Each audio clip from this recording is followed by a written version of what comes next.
Catch an egg? No. There's a beautiful little bird right there. Hello, little birdie. How you doing? Oh, it's off. And oh my gosh! Just, just chilling. That's You have to go that's a big freaking alligator. now. All right. Catch an egg? Yeah, we knew there were alligators there. We had been there before, There's a but beautiful little bird. everyone right appreciates this. I'm told Hello, little birdie. that you can measure the length of an alligator And oh my gosh! in terms of feet. If you measure the distance of the nostrils to the eyes, or the eyes to the something. The alligator was big. Look at this thing. Look at its nostrils. Look at its nostril right there. That little black dot that just opened up. Just a little prehistoric dinosaur. You have to go. Chilling. Oh, good evening, everybody. It's Sunday night. Okay, hold on. I'm just going to make sure I'm perfectly centered. Clock in the back is the right time. Do I look? Okay, I don't look quite as haggard as I felt on Friday. I feel like the weight of the world is giving me the white stripe of hair. I think the weight of the world is giving me bags under the eyes and making me tired and cranky. Okay, I was going to start with something that was not something that was not upsetting, not irritating. This place is called the Arthur Marshall Lokahatchee Reserve, or Loxahatchee. I don't know how people pronounce it. It's amazing.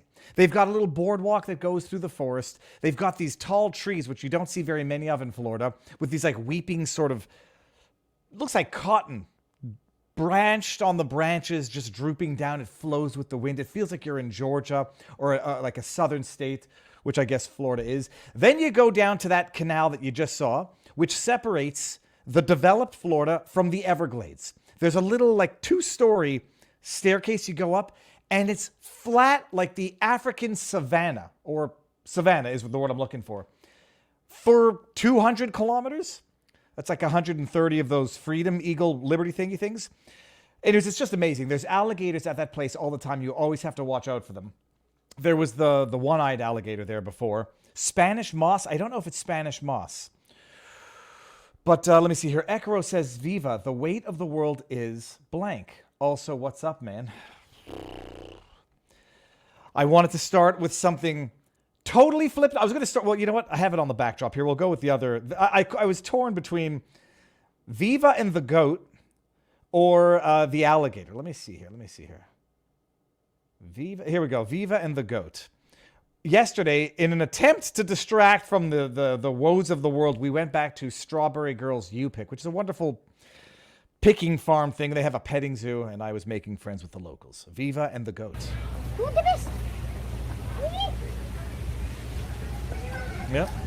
Hello, goat. Look at that cute little thing. Nice to meet you. Yeah, and then Eat my finger. There you go. Can you eat my finger? Then I spent the rest of the day thinking I had just contracted E. coli or something from the lettuce that I put in my mouth because it was lettuce destined for farm animals and not for human consumption. Oh. Viva, you visit goats to shed the weight of the world. Yes, I won't tell you what else I do to shed the weight of the world. It involves rubbing the velvety inside of their nostrils, which are wonderfully smooth and beautiful. All right, good. Good evening, everybody. It's going to be an amazing show. There's going to be actually only law tonight, I think. It's going to be law, because I think when the world is falling apart, being torn apart at the seams, we can all agree on at least a few things. Politicians are the scum of the earth. Lawyers are the scum of the earth. And tonight we're going to have a good crossover between all of them. Standard disclaimers: no medical advice, no election fortification advice, no legal advice. These wonderful things here that you see. Cheryl Gage, $5 super chat. Because I have ad blocker, YouTube is kicking me off the platform in a week unless I buy premium. Any thoughts, Viva? Here's my thought. Let me screen grab that and think about it some more. They're gonna ban people who have ad. I don't even know what the policy would be. But all that to say, Cheryl, thank you for the support. Bear in mind, YouTube takes 30% of that. If you want to support and feel good about the support, you should go to vivabarneslaw.locals.com Or alternatively, actually, how do I always forget to plug my own merch, our own merch? You could support the channel by getting some merch. Check this out. Look at this. Ooh, wanted for president. This is on the menu tonight, people. A week of madness in the Trump trial from New York to New York, because there's two of them there. No, actually, there's only one going on in New York now. To D.C., to Georgia. Oh, my goodness. We're going to talk about it. But if you want to support the channel and you want to wear some awesome merch, go to vivafry.com. Ton of stuff there. VivaBarnesLaw.locals.com and on Rumble, where they have the equivalent of super chats called Rumble Rants, and Rumble takes 20% of that ordinarily, exceptionally for the rest of the year, they're going to take 0% of that, but in 2024, they're going to go back to the 20%. So those are the places you can do this. Okay. I'm reading some of the chat there. We are live on all platforms, YouTube, Rumble, and VivaBarnesLaw.locals.com, where after the show, we end and we take answer all questions there. We got the tips in Viva Barnes Law, so we answer all of those questions at $5 and more. The other thing that I forgot to mention. Oh, yeah, that's right. We're going to end on YouTube in about, 24 minutes. Take it over to Rumble, where we have the party. End on Rumble, have the after show on VivaBarnesLaw.locals.com. Okay, we're going to go from I'm not talking about the Matthew Perry passing. I'm going to talk about it a little bit, but there's no political angle to it. It's just to say the man had a life of addiction, which takes its toll on the body. The man had a social media presence and made social media posts, which everyone's going to go back to now and say, was it this? Was it that? Was it a contributing factor between a life of abuse on his body through drugs and alcohol, combined with the shirt that he was wearing not long ago, posting to social media? My major takeaway from all of this is, first of all, we're so far out of the my Sharona Cyrus Schmendrick, for those who have been around the channel for long enough. We're 3-4 years out now. People are going to continue dying. It's the world in which we live. There are stats. I talked to Dr. Drew about it. I'm not posting that stream to YouTube for obvious reasons. I'm just not having that argument with YouTube ever again. There's stats, undeniable stats. And there will be people just passing as they get older. My reflections on this is he was 54 years old. I mean, when you're a kid, that's old. 55, that's old. You're halfway. My goodness, 44 years old, 54 years old is just around the corner. It's crazy. And it's it's life. It's fleeting. And you want to be here and you want to do your best while you're here. You want to live as long as you can without compromising your morals, where a long life of cowardice is worthless. A long life of cowardice is more torturous than a life cut short by, living up to your beliefs, living up to your principles. That movie Magnolia, P.T. Anderson, the guy on his deathbed at the end, he's saying life is not long, life is not short, life is long. Life is long when you live with regret, shame, and live with the wrong decisions. So Matthew Perry passed away. It's terrible. The internet does its thing. I've never been into public displays of thoughts and prayers. If you know the person personally, you'd reach out to their family. Doing it on social media has always felt a little weird to me. Dude passed away. And the articles, make it sound like he drowned in a hot tub. Yep. Drowned in a hot tub after suffering cardiac arrest. So the framing is all there. Matthew Perry tragically drowned in a hot tub. People say, was it drug related? Did he relapse? Did he pass out and then drown? No, apparently it was cardiac arrest leading to drowning in a hot tub. Then my mother, who you all know is neurotic, but according to Dr. Drew, neurotic but right, says don't stay out of hot tubs. There's no point going into hot tubs. They increase your blood pressure, etc., etc. So that's that. But now the Matthew Perry raises some interesting questions in terms of what we're noticing. Statistics, increases in all-cause mortality of a certain age bracket that can't be explained through ordinary channels, but I won't get there. But I will bring up Nilly KM. Nilly Kaplan from Ottawa, people. If you haven't seen her, she's blocked me on Twitter a long time ago. She blocked me before I even knew who she was. She's not a very pleasant person from what her social media persona is. A mask tyrant, some have called her. A practicing physician, by the looks of it, who you may have known because This is a woman who is a mask fascist or a maschist, sadomasochist fascist, mask fascist, whatever. A jab promoter like it's nobody's business, who has been on the show recently through her tweets that I get from my moles, because she got COVID twice in a month, despite being vaxxed to the max. Despite wearing a mask wherever she goes, she got COVID not once, but twice in a month. The second time, she was complaining that the symptoms were more severe than the first. And that was recently. And then even more recently, coming out of Rowan the Stallion, he's got his moles, because we're all collectively blocked by this person. After having complained about having gotten COVID twice in a month, posts this tweet: Friday reminder that everyone in Ontario is eligible as of next week for a flu shot and the COVID XBB.1.5. Say it in Jimmy Fallon's voice. Depending on the date of your last booster and infection. Also, mask up, hashtag mask up indoors.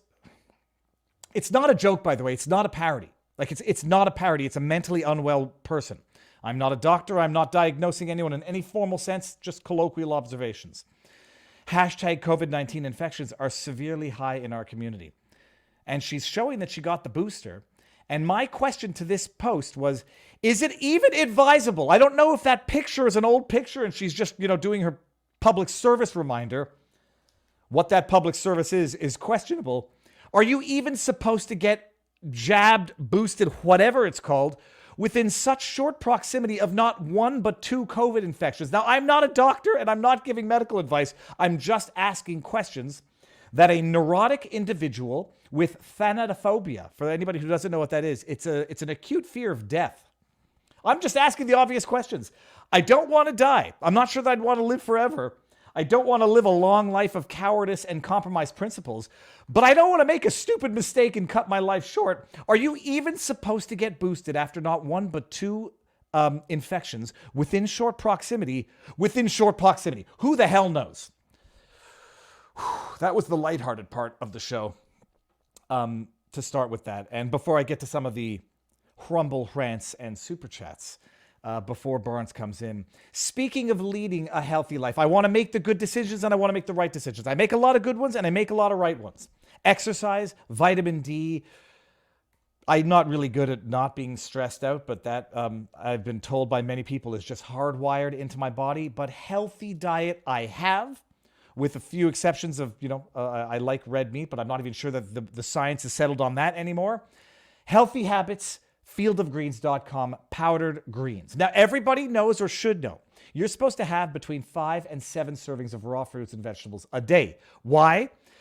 Roughage, fibers, antioxidants, nutrients, all of the good stuff. Most people don't have that at all. Most people eat foods that are all brown. If you've ever been to England, it's like the color of the food is brown. Most people do not have colored fruits and they don't have a colorful diet. And a colorful diet is a sign of a healthy diet. You get your raw fruits and vegetables in. And if you don't, and even if you do, fieldofgreens.com, it's desiccated greens, powdered, pulverized greens, fruits and vegetables with all of the antioxidants. 1 spoonful twice a day is 1 spoonful is 1 serving of fruits and vegetables. So you do that twice a day, you're getting 2 servings of fruits and vegetables, USDA organic approved. I spent time on the phone with the doctor of the company to make sure I understood everything. It's good. It tastes good. And it's a healthy habit to not sucking down a disgusting, chemical-filled diet beverage as though that's any healthier. 1 spoonful in water twice a day is 2 servings of raw fruits and vegetables a day and all the good stuff, antioxidants, nutrients, etc. Go to fieldofgreens.com. It will bring you to Brickhouse Nutrition. Promo code VIVA for 15% off your first order. The link is in the description. Oh my goodness, I didn't send Barnes the link tonight. I knew I forgot something. Wait a minute, maybe I did. I'm not sure if I did. I'll do it again just in case. Barnes link. Here it is. I thought I might have been forgetting something. The link is in the description. Booyah. Now, I was going to bring this up. Could you be feeling the weight of the world on your shoulders and have discovered that your path you have taken is the wrong way? No. Categorical no. The path, it depends what you mean by the path. What I'm doing, where I'm doing it, no. The way in which I'm doing it, maybe. Things that I'm doing along the... I'm always open for improvement, but that the path I have taken is the wrong way. I don't think so. Ask me that in a year or two. No, I could have answered that definitively when it came to the practice of law, as was my sentiment. Every day was not better than the last. There was not one day where I loved it more than the day before, with the exception maybe of when I left the big firm and started on my own. I would be doing this regardless. Making sense of the world, trying to make sense of it to myself, and hopefully making sense of it to other people as well. Thank you, IT, for the super chat. Assuming you mean this world, the answer is just on the high side of 13 times 10 to the power of 24 pounds, not providing the answer in kilograms. Pashamora, I'm not going to be able to get to that answer. 13 times 10 is 1,300 to the power of 24. Maybe that's the weight of the earth. Dude, what is that? Okay, now I got to know what this is. I'm going to screen grab this. If you got IT laughing at you, now I feel stupid that I don't get it. All right, I'm not your buddy guy, says Barnes for Attorney General would fix a lot of the problem. All right, now before Barnes gets here, or until Barnes gets here, I wanted to start... oh no, we're going to have a good laugh. We're going to have a good laugh. Going to avoid the politics side of this thing. We're going to go to Canada for a bit, everybody. Mark Garrettson is another man who I've been giving something of a hard time to on the Twitterverse. Am I giving you a hard time?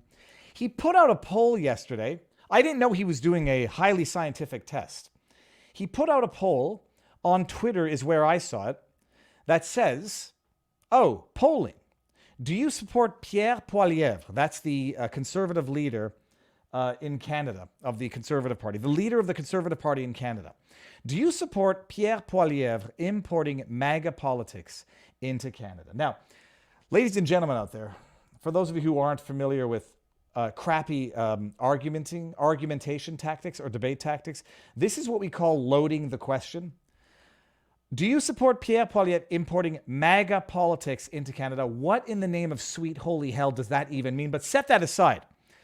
He asked the poll on Twitter, and he got lambasted, wamboozled. I mean, it didn't help that he had a number of conservative accounts. I do not consider myself to be conservative. I shared the tweet. I know roughly how the audience that we have amassed here is going to vote on that tweet, if only because it's a stupid ass question and it deserves mockery at the public level of the highest order.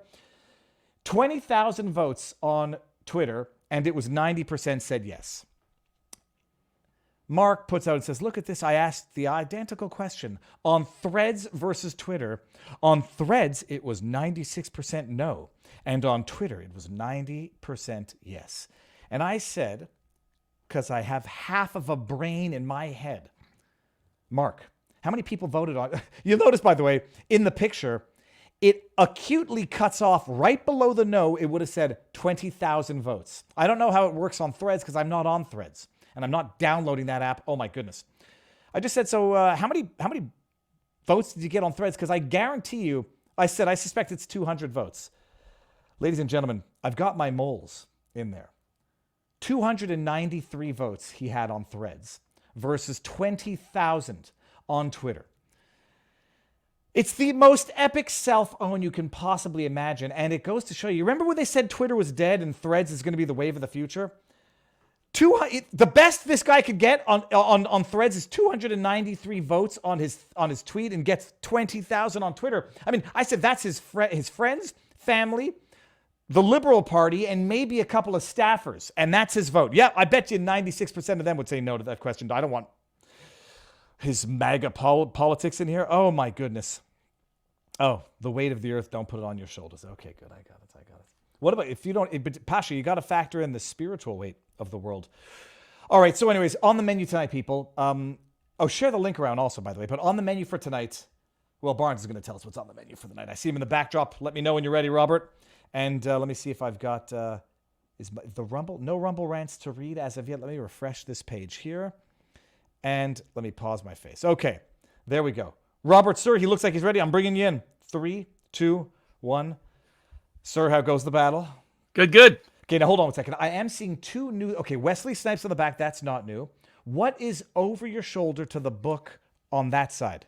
It's Soccernomics. So it's a book we'll be discussing at Sports Picks, where we do political predictions, sports predictions, other predictions.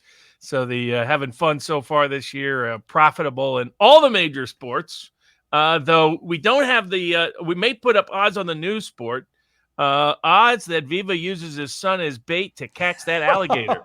I told them, like, we're getting away from the alligator because I've seen videos where they jump out of the water basically the length of their body, but someone rightly... And it seemed to be waiting for you. It was just sitting there. It was like it opened one eye, it looked up, and then it closed it. But someone rightly pointed out they can only jump that far out of the water in deeper water where they can use their body for the projectile. So, yeah, we were safe, but I wasn't messing around Did you with that show alligator. the little guy, or did you just say, time to go? Oh, no, he saw. We were looking at it afterwards for a little bit and just staying below the rails. It was just chilling. It was taken in the sun, but... I think it was a good 10-footer, but I wanted to feed it, but you're really not allowed feeding them. I don't want it to get killed, so we left it alone. Dude, Mikey, I told you my mother is a neurotic woman. I knew about that story. That she's like, David, don't go near the water with your dogs or your kids. I don't know how anybody can't see the alligator if they're not looking for it, because they're not. I mean, they're stealthy for animals, but you can see their nose in shallow water. You can see them coming. You just have to be paying much attention. Robert, what's on the menu for tonight? First up, Trump. That was the most popular topic on the locals board tonight. Covering the contempt and when the courts are state actors, and also a copyright concerning Trump pending before the Supreme Court. Owen Shroyer, solitary confinement, and a inmate related lawsuit about lockdowns in Wisconsin. Supreme Court, when can they ban you from their social media pages? That Supreme Court's finally taken that up. In fact, they're going to hear oral arguments on Halloween itself. Maybe that's apropos, given some of our politicians. The question about if you dressed up as John Fetterman, does that, which character does that count as Frankenstein? We watched the Young Frankenstein this week at on the board. Or does it count as what's his name, that Uncle Fester from? You could go for a 3-4. Or does it count as his body double, because a lot of people think that's right, not John Fetterman. As the original Fetterman, the bank aiding. What happens when banks get caught aiding Ponzi schemes? How often does that happen? On trial this week, SBF concerning FTX. He took the stand on Friday, and a Baltimore prosecutor that the Democrats and the media aren't talking about a whole lot, but it's the Freddie Gray prosecutor, goes on federal trial. More evidence concerning Biden. When you just call everything a loan? SBF was giving us lessons on that on Friday. Apparently that's also going to be the Joe Biden defense. Reggaeton, the entire basis of an entire musical genre, is subject to a current copyright suit of someone who claims to own all of reggaeton. I think that's how you pronounce it. I have no idea. Magic mushrooms in court. When do the statute of limitations apply? What kind of injury do you have to know about? 2 bonus topics for the after party at locals. Benzene might be in your dry shampoo. And the big debate about trans in kids' sports before the Fourth Circuit Court of Appeals, probably heading for the Supreme Court, given the judges on the draw. And then there's a bonus off the top. CBS reporter Catherine Herridge, the government's trying to get her sources. I guess we have to start with Trump because it's the biggest news of the week. Do we start with? We'll start with the New York. What did he get? The New York, not contempt. What was he? Yeah, that's what it was. The judge issued more contempt fines and more threats. So he issued the first fine, $5,000. I forget what the statement was for that. Solely because his campaign still had a prior statement on it that was not even issued after his gag order. That they didn't delete after they deleted it from the Truth, but not. It was reposted somewhere else. They didn't delete it. It's $5,000, just like that. Poof. $10,000 because it's got to go in escalating gradation of sanctions because he allegedly made a statement to an AP reporter or somewhere out in the hallway about what do you say? The person sitting next to the judge is very biased. The person sitting next to the judge is very biased, and the judge thinks that he was talking about the clerk, and he said, "You can't talk about my clerk anymore because the world cannot know that she's Chuck Schumer's girlfriend." # joking, but that she was posting pics with Chuck Schumer. and then brings him in. Robert, I've been following the tweets. I've been following Gouveia. We talked about it on Friday. Like, from what I understand, the judge asked Trump to testify or compelled him to testify to explain himself. Explain how that's, for people who don't understand how that's even possible. How does the judge compel him to testify in a civil proceeding about contempt? As different forms of contempt. Yeah, is in essence what is you see what some of us have known for a while, which is that the most often state official to abuse their power is not in the executive branch, it's not in the legislative branch, it's in the judicial branch. It's what Hamilton and Madison got wrong during the Federalist anti-Federalist debate. The anti-Federalists said you can't trust this kind of limited class of people with this amount of power that you're calling a judiciary. They will inevitably and inescapably abuse that power. And because at heart there was a strong elitist streak in a lot of the so-called founders, the real founders are the people who staffed the fields and staffed the economic engine and staffed the sanctions and the political protests and the ballot boxes, not just a few folks in powdered wigs sitting around a hall. But for those that still fancy that the only founding fathers can be a bunch of elite guys, not the people who actually made the revolution possible. They got a lot of stuff wrong, and one of the things they got wrong was they trusted more their fellow elite class than they trusted the people who actually made the revolution successful. And one example of this was this way too much confidence that the Federalists had in the judicial branch. The Anti-Federalists accurately forecast this branch will abuse the power the most. And one of the excuses that Hamilton and Madison and others used was, don't worry, the judicial branch doesn't have enforcement power. Don't worry, the judicial branch doesn't have the power of the purse or the power of the sword. Yes, they do. They just took it for themselves. What were you going to do to stop them from doing it? Now they seize people's bank accounts. Now they seize people's property. Now they have marshals and bailiffs at their disposal. They now have the power of the sword. They now have the power of the purse.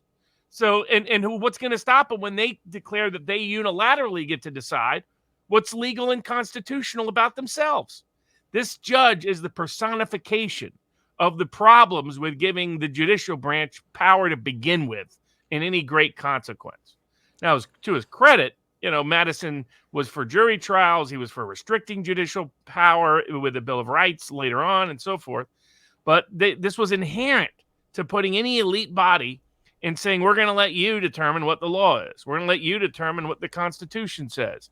And we're going to give you the tools and the tickets to seize power of the purse and of property and of the sword, which is what they've done. This judge is just abusing all his power. He is a state actor like everyone else. He can't restrain. Could a congressman come up and say, I hereby ban you from talking about my staff? That would be struck down as unconstitutional by these same courts tomorrow. Could the president come out and say, you can't talk about my staff? No, he'd be struck down as unconstitutional tomorrow. And yet a judge is doing it, and there's no consequence. There's no cry out from the courts of appeals in New York or from the federal courts in New York.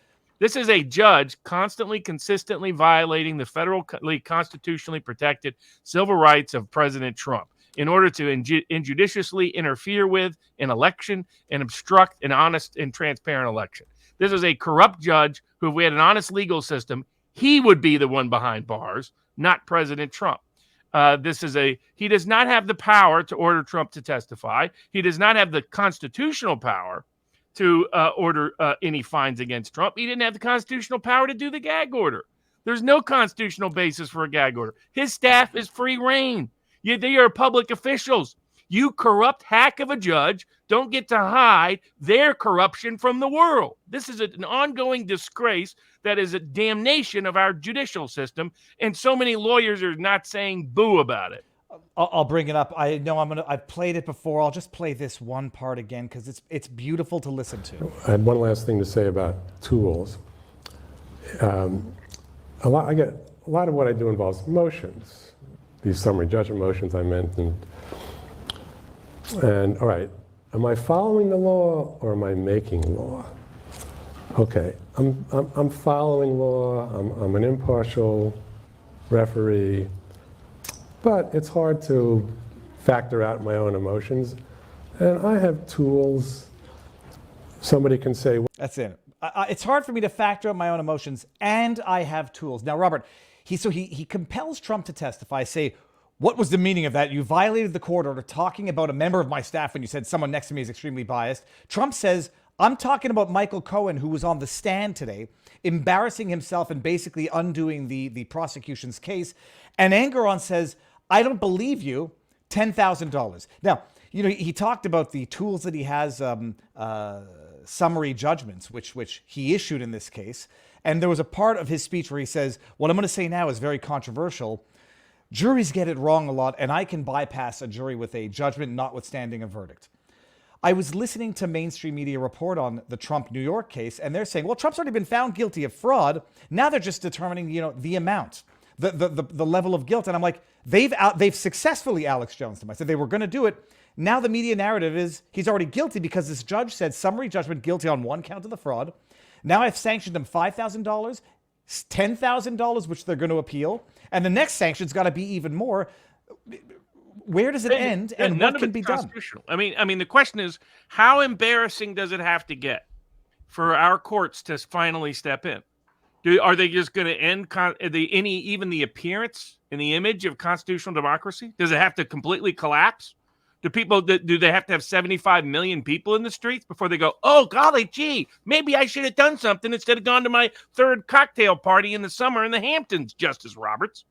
I mean, it's embarrassing. It is embarrassing. But the judiciary is so part of a professional class that is so prejudiced, so bigoted, and so embubbled that they don't understand this.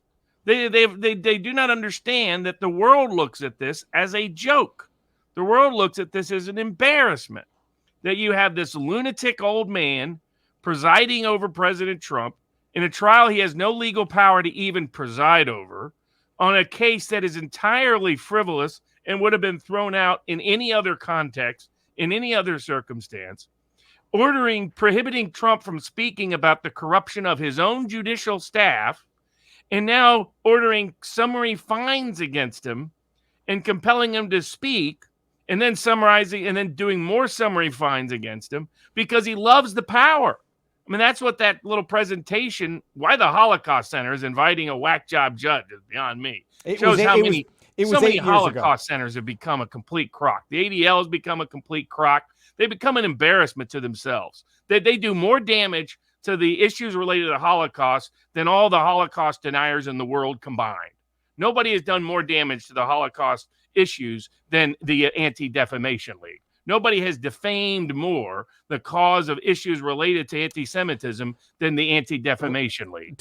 Robert, it's totally off topic, and it'll be just a small parenthesis. They apparently removed Chaya Raichik, libs of TikTok, from their glossary of extremists. The ADL did. I don't know if you heard that. Well, their members and board subscribers are realizing that while they've been in bed with these radical lefty nut jobs, that all of a sudden they wake up and realize the person they're in bed with is a Hamas champion. And they're like, oops, maybe we made a little mistake. A little late now, ain't it? And that's the problem, is how late are the courts going to be to salvage the reputation and credibility of the courts themselves? This problem has always existed. It's just usually they targeted politically marginal players. Now, it happened at the beginning of the country. With the founding of the country, you had judges weaponizing their power, going after their political opponents. It took the United States Senate impeaching the chief Supreme Court judge at the time to get them to back down and realize, okay, maybe we shouldn't just abuse our power so rampantly in front of everybody. That would be Supreme Court Justice Samuel Chase, who back then presided over trials, who was politically weaponizing the trial process, by the way, in New York, to go after his political opponents, just like this case. We're back here all over again. And the question is, will the judiciary step in, or will they be asleep at the wheel until the whole system crumbles? Will the Senate, credit to Senator J.D. Vance. Senator Vance said the D.C. judge should be impeached, that these gag orders are patently interference in an election, completely in excess of her power, and a violation of her oath of office, and she should be impeached. There needs to be more calls for that. Our new Speaker of the House that showed some promise, first thing he was doing was going up to kiss up to Sean Hannity and the deep state crowd, saying, don't worry, I didn't mean anything I said in opposed to funding to Ukraine. Well, rather than showing what a weak person he is as the new Speaker of the House, maybe he should take on these problems that are so dangerous that no one will believe in the credibility or integrity of the judicial branch or our constitutional government if this continues unabated. Because this is just everybody's abusing their power. Every judge can't wait to abuse their power. Well, They're abusing it in ways that the Supreme Court itself has said, you don't have this power of contempt to do what this judge is doing. You don't have this power of gag orders or prior restraint to do what these judges are doing. You don't have this power to misuse bail in this way. You don't have the power to misuse criminal cases in this way. And yet they're not, you don't have power to do selective prosecution in civil cases in this way. And yet they're allowing all of it to happen and they're not intervening. And they better intervene or the whole system's going to crumble right in front of us. What was I going to say? I totally forgot what I was going to say. It doesn't matter. It'll come back in a second. $10,000 fine. He's going to appeal it. And they carry on with this sham of a trial. Do we go on to the one in D.C. or do we go to the copyright case? And do we? That's the other Trump case. Now, this one is more interesting and this is the Supreme Court has taken up, but probably more likely because of the trademark connection than the Trump connection. And it basically, did you get a chance to review it? Yeah. No, go ahead. I'll let you give the because I was familiar with the FUCT case. The other one there that had it was an Asian word that was problematic. What was the word that they were trying to trademark that they said was offensive? It had to do with it had something to do with Asians. I'll have to get it back. It'll come to me in a second. Somebody's trying to trademark Trump too small, and they got rejected on the basis that it pertains to it identifies a living person, and as such, the only person who can allow it is the living person or trademark it themselves. They're arguing that this then constitutes something of viewpoint discrimination might not be the right word, but that it allows Trump to only authorize use that he approves of. So you're only going to get good use of his name in a trademark. And I think that's, well, you'll flesh out the legalities of it. I'm looking to the chat to see if they remember what the other one was. But the question I had was, why even, I'm not sure that I would have ever recognized that as being necessarily a direct reference to Trump if they're going to use it in conjunction with an image. But Trump has a word, and it is almost an irony to saying Trump too small. It's to say almost that with which you're trying to trump someone is too small to trump them. So I might not have, in the ordinary run of things, necessarily made that definitive connection. But what are the rules, Robert, in terms of trademarking something that makes a direct reference to a living person? I guess it has to be very distinct. Trump is distinct enough. Someone said David wouldn't work or Viva wouldn't work. It has to be distinct to the person living. But what's the law on that? Well, yeah, that's part of it is whether it's a sufficiently distinct and unique mark that is subject to trademark protection. Then you have state law in which you have a right of both privacy and publicity. The right of your right of publicity controls the right to use your name for your own purpose. This is part of the issue in the Owen Shroyer civil case that we have for him about the person imitating him on Twitter, is that he's depriving Owen of his right of publicity. Now, this guy's starting to go a little nuts because he found out we obtained the process from Twitter to require Twitter to disclose his identity. And now he's going to be sued. So he's randomly emailing various people saying, threatening whatever. He's clearly not the brightest bulb on the block. Thinks somehow he can magically take the case to Chicago. It will stay in the Western District of Texas, where Owen Shroyer resides, and where his right to publicity was violated. But there's an example of it. Now, Twitter, by the way, and a little side note, if Elon Musk wants Twitter to become a payment processor and a bank, make sure your people at least fixed so that paying subscribers don't have their accounts hacked and never get fixed. George Gammon had his account hacked 2 months ago. Mark Moss had his account hacked. They are paying subscribers to Twitter and Elon Musk. Twitter and Elon Musk keep giving him a robot runaround. They say, well, please fix this. And they're saying, no, this can't be fixed. And guess what they answer with? Please fix this. And they're like, no, that part can't be fixed. Please fix this. I mean, it's a nightmare. Who on God's green earth, Elon, is going to use Twitter as a payment processor or a bank when it's so easy to hack paying accounts as it speaks and you can't fix it?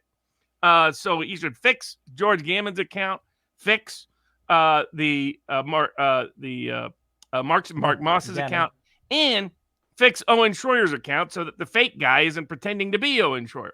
But the right of publicity has some restraint on state common law recognition of trademark. Then you have federal trademark. The Federal Lanham Act, the federal trademark law, basically just gives you additional remedies. So it allows you to establish a rebuttable presumption in certain cases, an incontestable identification or ownership of a trademark in certain cases, certain things like that. You don't have to have registered it to have a trademark. You just have added benefits if you do. However, our law has always consistent with the right to privacy and right to publicity being owned by the living person. Federal trademark law for more than a century has stated you can't trademark a living person's name without their consent, or a president without their widow's consent or their consent, even if the president is dead. So, and it includes you can't do their name, their portrait, their signature, any of those three. Because Trump's name was in on this, there was challenged as whether or not it was subject to being copyrighted in the first place, given Trump hadn't consented to the use of it. And trademark is really all about use and source. So there's some question as to whether this is a fair application of the statute. It's not like anybody sees Trump too small and thinks that's Trump's authorization or source. So there's an argument that it's outside the intended purpose of the trademark laws. But putting that aside, their argument was, I have a First Amendment right to make money off of Trump's name. And that's the problem, of course, with their claim. They got Deepak and that crew up there arguing this is a First Amendment issue. Problem is, it's not really. He can say Trump too small all he wants. He's not allowed to make money off of Trump too small by claiming a copyright. And there is no First Amendment right to a copyright. There's a First Amendment right to speech. So I think the decision the Supreme Court should make is a decision they've been sitting on and not making now for the better part of a century, which is that whether or not you get a trademark protection on a viewpoint neutral law, right? As you're mentioning, some of those past cases were not viewpoint neutral as to what was going on, and that's a different dynamic. But as to the law itself, as to the preserving a right of privacy or publicity in a living individual and not extending monetary benefits to someone trying to usurp that right, I don't see that as a speech issue.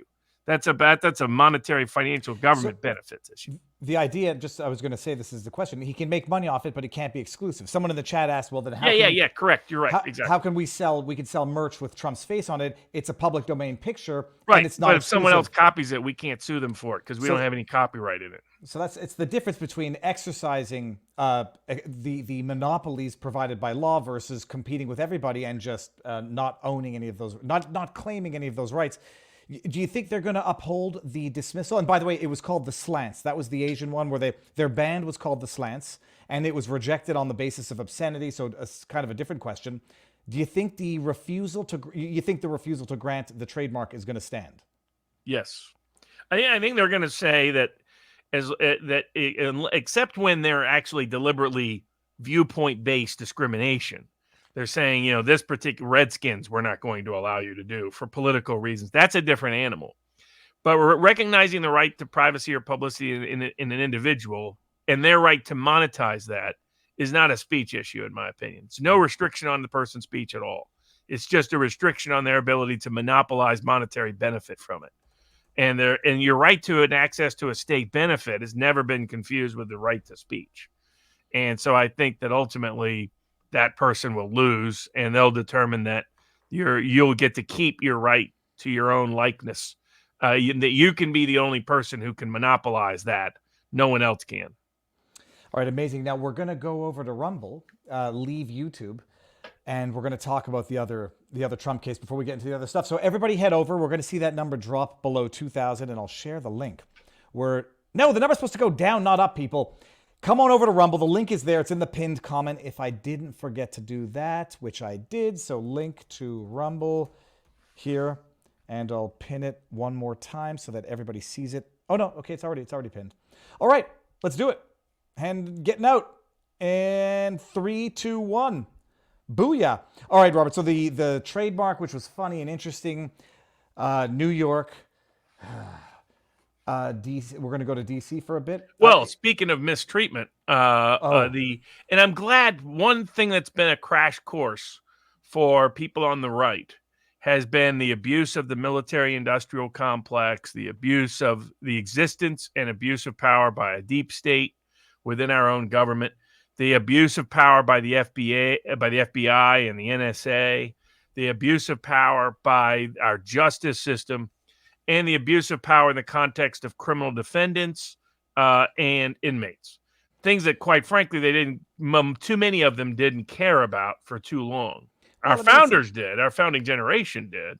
People who went through the Civil War did. Some people who went through World War I did.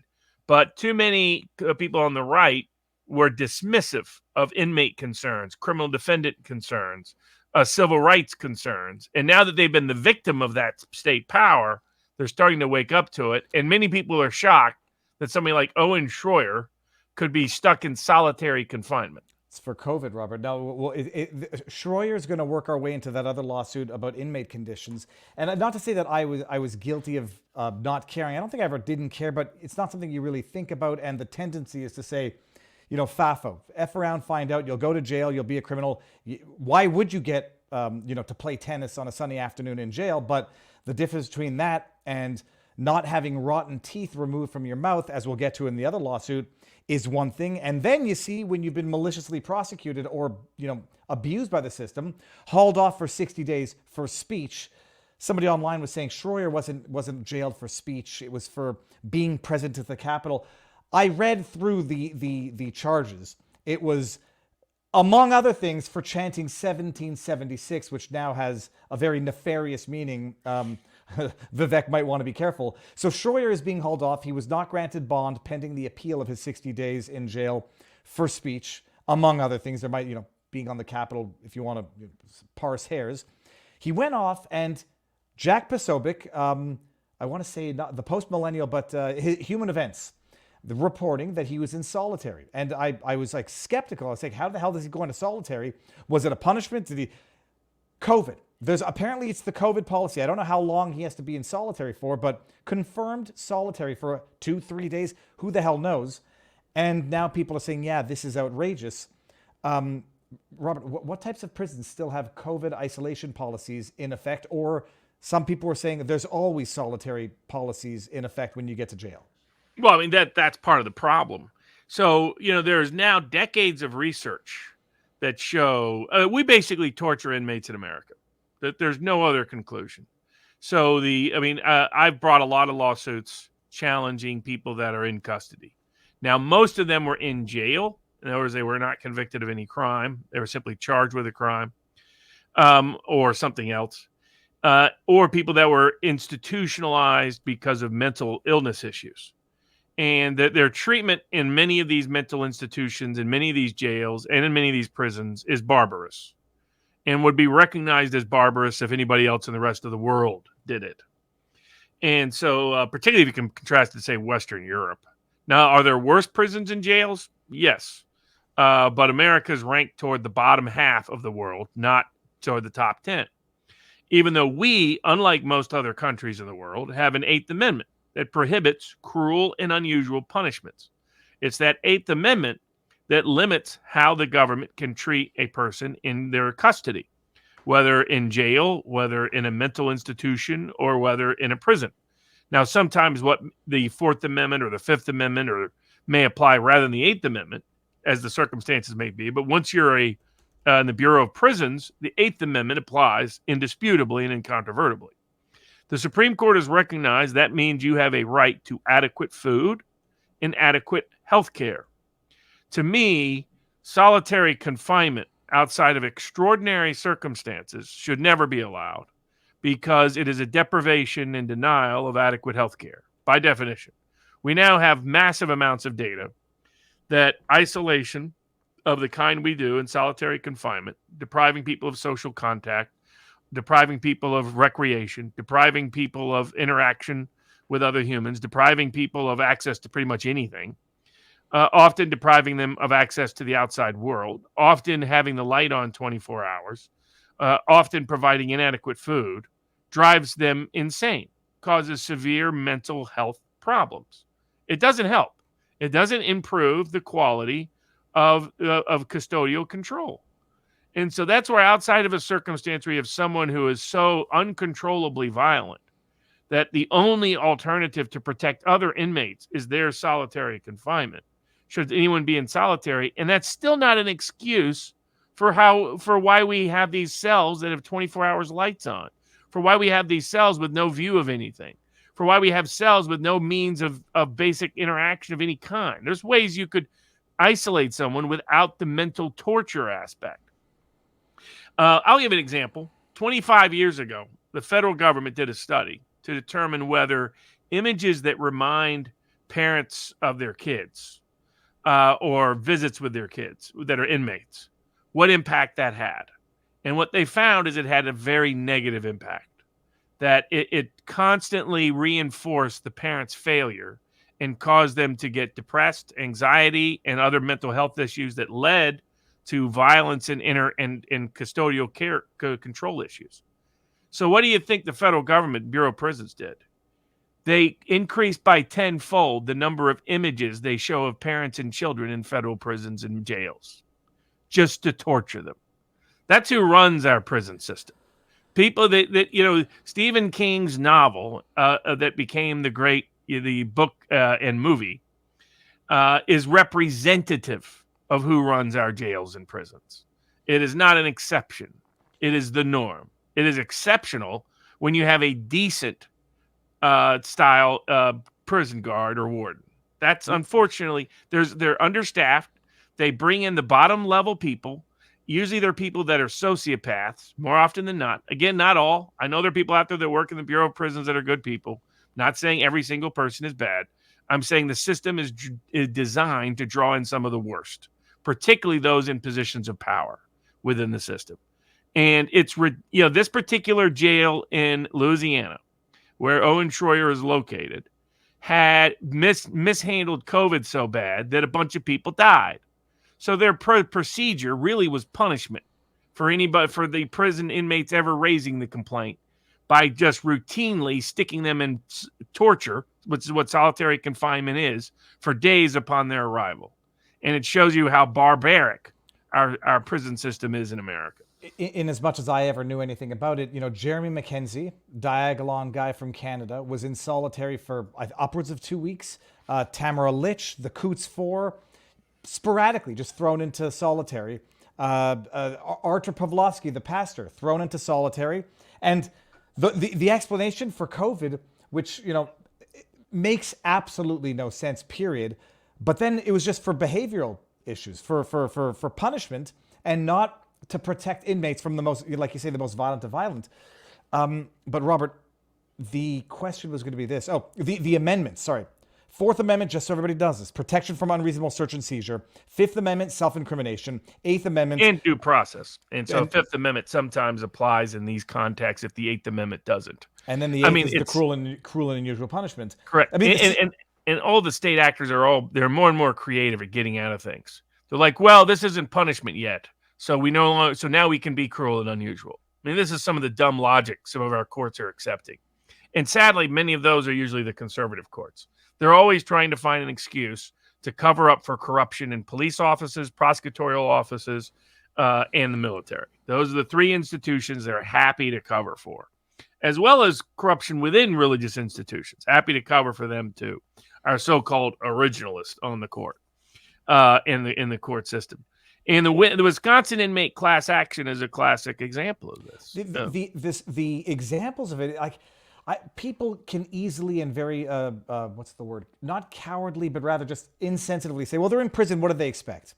The sort of callousness that dehumanizes people because they're inmates. If you want good treatment, don't break the law. And then, to some extent, good treatment is different than being denied medical. In reality, what they don't understand is that what you're really saying is not be good or you can suffer this. It's don't offend the powers that be or you won't suffer this. Because it's not you're often in prison for reasons that have nothing to do with actual criminal behavior, sadly. So the Wisconsin, it's a class action complaint. I don't know if it's been authorized or what stage it's at, but it's inmates, each of which detailing all the representative plaintiffs talking about how rotten teeth, not getting treated, and then when they're getting treated, infections that are not getting treated. One inmate with diabetes that had been under control for 15 years denied medical treatment and has all sorts of issues. They're suing for all of the, Eighth Amendment violations. Every method available: inadequate food, inadequate medical care. This is a Waupun institution in Wisconsin that's been on lockdown for almost a year. It's like, why? They still can't explain why. And I can tell you why. They have inadequate staff. And it's a lot cheaper if you just stick everybody on lockdown. It mentally tortures everyone, deprives them of social contact, deprives them of recreation, deprives them of physical activity. They're also giving them inadequate food. They're often stuck with 24-hour lights on, often with no window access to anything. And they know the mental, and many of these inmates are elderly. These aren't gangbangers in their 30s. This is some old guy caught on burglary charges in his 60s, right? From old sentencing regimes that had long sentences attached to crimes we no longer attach long sentences to. So you've got mostly a lot of elderly, most of the inmates that are suing are elderly. Elderly inmates not getting basic medical care, not getting basic food care, because the medical system is I've sued the Wisconsin system over and over again. It's a complete crock. They just don't fund it. It's the worst possible doctors, the worst possible medical care, you name it. The plaintiff Kenneth Dahlberg, 62-year-old inmate who suffers from degenerative joint disease, artificial implants in both shoulders, diabetic, continued heart disease. After diagnosis of heart disease, plaintiff Dahlberg was required to have coronary angioplasty and stents. Plaintiff Dahlberg was prescribed. They don't say what he was in for, as if that might change anything. But these are the going. Yeah, you have a bunch of old people with basic problems. We know that in almost all cases, outside of very select kind of crimes, that old inmates are extremely low risk of recidivism. That the compassionate release makes a lot more sense in many of these cases. Trump tried to expand the grounds of compassionate release in the federal system, recognizing that us spending lots of money locking up derelict old criminal defendants, if they're in there for like drugs, they're in there for what you could call street crimes of like burglary, things like that. If they're not in there for a severely violent crime or a particular kind of sex crime, their risk of recidivism is very low, and why they're still in there makes no sense. And then that they're being treated as worse than a dog would be treated says something very bad about our Eighth Amendment enforcement in America. And just more people on the right are waking up to it, as people like Owen Shroyer experience it. And they're like, what in the world is going on? Because they fancied that this only happened to the bad, mean, greedy, violent sickos. No, it often happens to the weakest and most vulnerable and most inconsequential inmates that really probably don't belong there in the first place, or at least not at this point in time in their lives. And so that's it's just being exposed on a bigger, broader scale to a new political audience that previously ignored it. But there's a reason why the Eighth Amendment existed. Our founding generation did experience this abuse of power. People who went through the Civil War did experience this abuse of power. But people who went through parts of World War I and World War II experienced this abuse of power. This is why this law exists. It exists because you cannot trust this power to be used correctly in the hands of the people it's given to.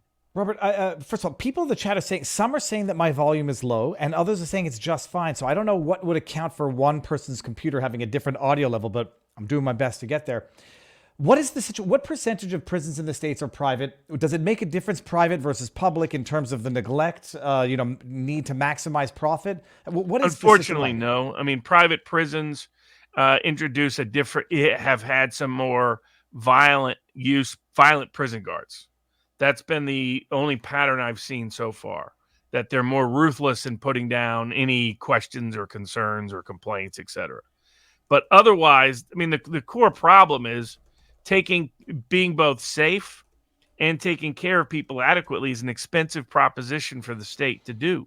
Mm-hmm. And that's why only people that are truly ongoing, imminent threats to the community, in my view, mostly should be there.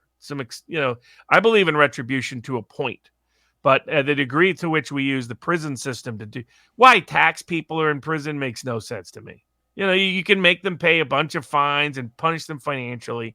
They're not an imminent threat to the community. Well, it would seem house arrest might be a better. It's what the rest of the world does. Well, America's there with Russia and Iran. It's three of the only countries in the world that have substantial imprisonment sentences on tax issues. That's not company to be in the company of. So I mean, it's preposterous. Almost nobody in Western Europe does this. It's not effective. It doesn't work. Doesn't deter anything. Hasn't changed the tax gap. All the prosecutions in the past 50 years, including every time they escalate tax prosecutions, there's no change in the tax gap. The gap between the amount of money they say should be collected and they do collect.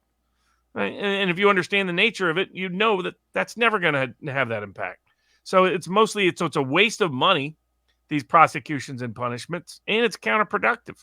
I had a case where a doctor was put in prison, a doctor that provided discounted care to people that needed it. All they did was make medical care more expensive in their local community. That political hack of a judge, one of these Obama authoritarians, the left authoritarian judges, they love to lock up the white collar folks. That's their real favorite. If you're a hardcore street gangbanger but you got a sob story, they'll let you out easy.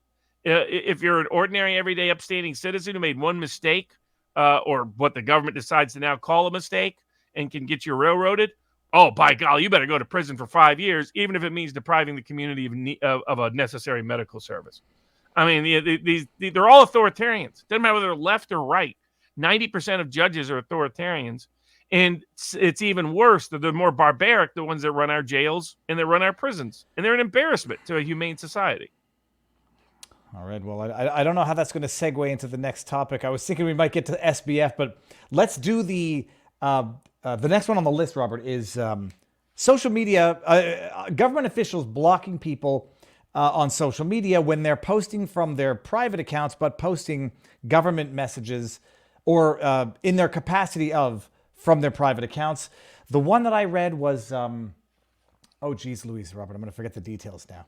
Oh, well, there's two different ones. The Supreme school... Court took both and is going to hear it on so you can reference either one. One is the city manager, and the other one is forget who the other one is. Well, I think it was the city posting on their Facebook everything that they're doing in the city. Some parents apparently weren't too happy. Kept on. This is about COVID. This is like the COVID. Well, that's one of one is school board, I think, or school connected officials with parents commenting about issues related to the school system, as I recall. Yep. The other one is a person who took his personal page, became city manager, so he made an official pages on Facebook for public figures, and he didn't like people criticizing their COVID policies. So they block them, and then the question is going to be... And delete their comments so that they disappear from the public forum as if they never existed. So it's a great way to control the narrative. Look at this. I have no opposition. Everything I'm doing is perfect. Everybody loves it. Yeah, right. Let's go to my Facebook pages. No, we're having some of these cases come out of Canada. I'm fairly certain just recently, Stephen Guilbeault was ordered to not block members of the media. I have to go check the details on that. But it seems like that it's not a disputable element here that in your government capacity, you can't block private citizens. Is the question here the interplay between their private or their personal accounts? Yes. But then also, was this not already addressed in a lawsuit that Trump had faced? And then AOC goes out and blocks people. So what's the question left for the court to answer? Well, what happened is there was a dissent in the Trump case, and the Seventh Circuit picked up, or maybe it was the Sixth Circuit, picked up on the dissent and decided to change the opinion on all this. So what the Sixth Circuit came in and said is that the question is, when are they acting as a state actor? Because you can only prohibit them from banning you and deleting your comments if it's a state actor. So what happens when you have a state official that is using their personal page to do it? And so, for example, and they're very aware of this these days, when Elizabeth Warren and Congresswoman Hallen, now Interior Secretary Hallen, decided to libel the Covington kids, they used their official accounts to do it so they could claim immunity. They used their personal accounts in other capacities. So they're playing games with the idea that their personal account, they can get away with more in certain places. They can block and delete, but in their public accounts, they can get away with libel. So that's the kind of game that they're playing. So what most of the courts have said is it really goes back to one of my favorite aspects of my favorite law school class, which was biz orgs, actually, because it got into the construct of agency and authority and accountability. And one of my favorites is ostensible authority, apparent authority. When I can be held liable for what somebody else did, even though they weren't actually my agent, because I did something that led people to believe they were my agent.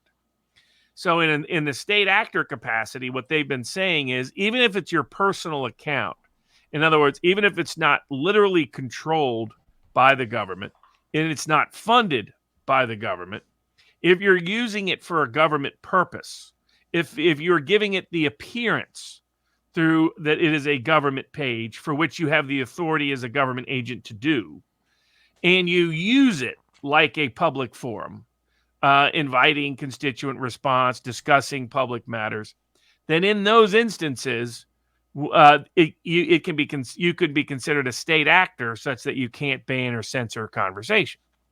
If, on the other hand, you're not really doing that, it's truly your personal account, it's being used in the same way it was being used when you were not a public official.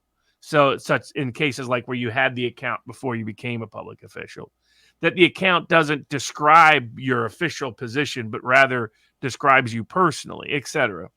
Then the mere fact that you're a government official won't convert that personal account into a public account such that you can still limit public participation, limit comments, delete comments, block people from emailing or communicating on your page. But the Sixth Circuit said, no, all that matters is you have to prove this was done by the government, which means it either has to be funded by the government or directly controlled by the government. It has to be something directly authorized and only for the purpose of the government. Well, that would basically mean all the politicians could get away with setting up public forum, just disguising it just enough as a private account such that they can get all the benefits of a public forum, but none of the detriment. They can control the narrative. They can censor the narrative. They can delete comments they don't like. They can block comments they don't like. They can block users they don't like to create a fake impression of a public forum that it really isn't a public forum. And so that's where the Supreme Court's going to have to resolve this. I think the Supreme Court will go the totality of the circumstances guidance with a little bit more limits than they imposed in the Trump case. Because in the Trump case, he was using the account the way he always used it. He was just now president. It wasn't a case that he had really converted that into the presidential account. There was a separate account that was the presidential account. And I thought they were a little too liberal and loose in their application. But this other version is so tight as to create a loophole where the ordinary person will see someone acting. What they're really doing is they're saying you have to be the literal agent, to go back to biz orgs. It doesn't matter if you're the apparent or ostensible agent. You have to be the actual agent in contract, in funding, in legalized control. And we have ostensible agency principles for a reason, because to the person out there impacted by it, they think you're no different than the actual agent. And that's clearly the case in this one case, that city manager case. He was running that page as a city page. He went from a personal account to a page by making it a public account about the city. Mm-hmm. He was posting things about the city. The person was responding to city policies, not about him. He wasn't tracking him down personally and harassing him on city policies. He was responding to city policies because the guy was saying, hey, look at my mayor's having a nice deal, nice meal. And this guy's like, in the pandemic, you're locking stuff down, you loser. What are you doing putting these pictures up? That's what he got blocked for. That's exactly what we shouldn't being allowed being blocked. So I think the Supreme Court will reject the Sixth Circuit standard, but won't go as far as the Second and the Ninth Circuit did. Carve out something that fits the principles of ostensible agency, use those principles we've established for corporate private liability, simply extend it to the state actor context. Now, let me ask you a question for no specific reason, Robert. Some platforms offer a mute function, which is not a block, so I don't have to see it if I don't want to unblock it, but other people get to see it. Would that be violative even if it's done? No, because that's not limiting the public forum. That's not prohibiting the person from communicating in the public forum. So that the mute probably would not, even by a government account, would not be problematic in all likelihood. I keep saying it's not because someone says something that I have to read it. What's next? They're going to make me listen to what they have to say versus just having the right to say it. Right. It's very interesting. It's what you describe as ideally the way it makes total logical sense. We want to protect the robustness and transparency of public forums. That's really what the First Amendment is here for in this context. So when they're really setting up something as a public forum, treat it as such. When they're not really doing so, act accordingly. Trump wasn't really creating a public forum on his Twitter account. He was mostly doing something that was for his personal campaign and political benefit outside of his, and he was doing stuff also for personal business and other purposes. So it should not have been so easily considered to be unilaterally and universally a public account. There are aspects of it that you could argue at certain contexts. Maybe it could be used in certain instances, but not in every case, in every instance, like the Second Circuit decided. But nor should we say just because it's a personal account, now every politician can block people, even if they effectively create public forums in the process. Now, before we get to the Ponzi scheme, Robert, I've noticed I haven't done the Rumble rants. There's not very many yet. I'm going to read them very quickly. V6 Neon says, suggest a YouTube channel. Mahyar Tusi TV, he is covering and sifting through the news. Jihadis taking over Russian airport, going after planes from Israel. Jihadis threatening hotel, send out the Jews.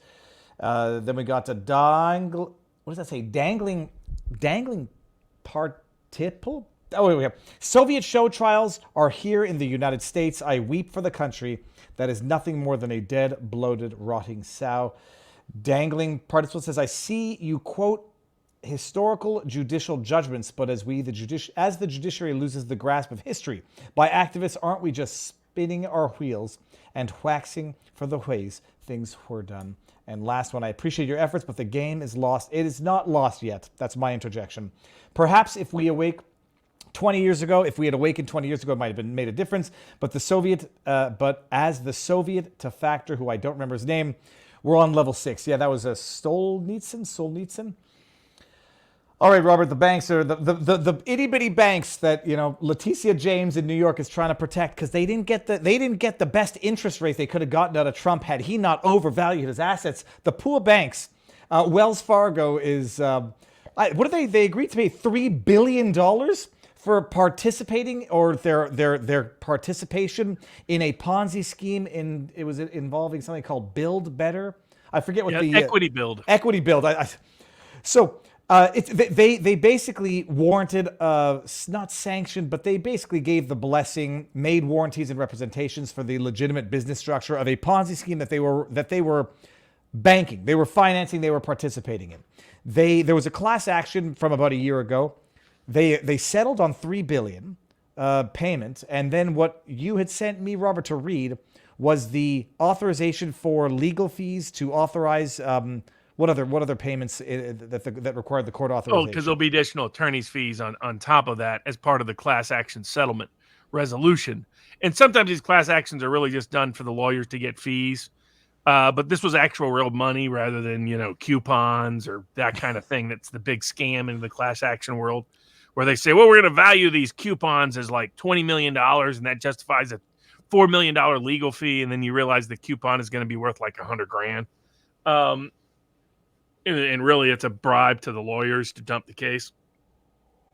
So, but in this instance, what it revealed, you have to have actual knowledge of the bank. And that's the hard part in proving aiding and abetting fraud. What everybody knows is these frauds never could happen without the banks. You need a banking account to transfer to. You need a banking account to do the transaction. You need a banking account to look legitimate.